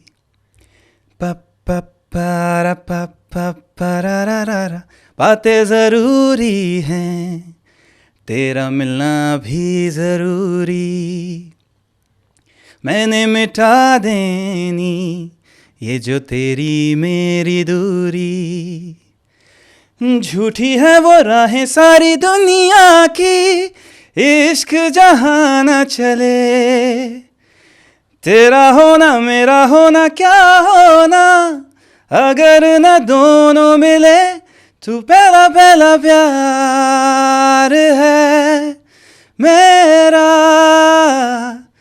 तू पहला पहला प्यार है मेरा। क्या बात है, amazing. Sorry, I am nervous, मैंने ऐसे कभी किया नहीं है, सो नहीं अपॉलजीज। मैंने पहली बार किसी से पॉडकास्ट पे गाना गवाया और मेरे को लग रहा है कि किसी ने पॉडकास्ट में नहीं गवाया, but amazing voice. Thank you. And best of luck कि आपका जल्द से रिकॉर्डिंग स्टूडियो आप बनाओ, और बहुत मतलब 1 घंटा 1.5 घंटा बात करने के बाद भी आपने इतना अच्छा आवाज में गा पाए, सो मतलब Thank it was you. amazing. Thank you. It was amazing. Apologies for all the bad notes. नहीं definitely. So thank you so much Navdeep sir, बहुत मजा आया। Thank you very much. And, I hope मेरी स्टोरी से, मतलब the idea of sharing my story was कि बहुत छोटी चीज़ है मेरी स्टोरी ना, कोई वो नहीं है, एक्सट्रावेगेंट स्टोरी नहीं है, बहुत सिंपल सी स्टोरी है, बट ज़्यादातर लोगों की सिंपल स्टोरी होती है, एग्जैक्टली और उससे कुछ सीख पाएंगे तो that will be great. Exactly, but simple is always difficult. I know. So yes, thank you so much.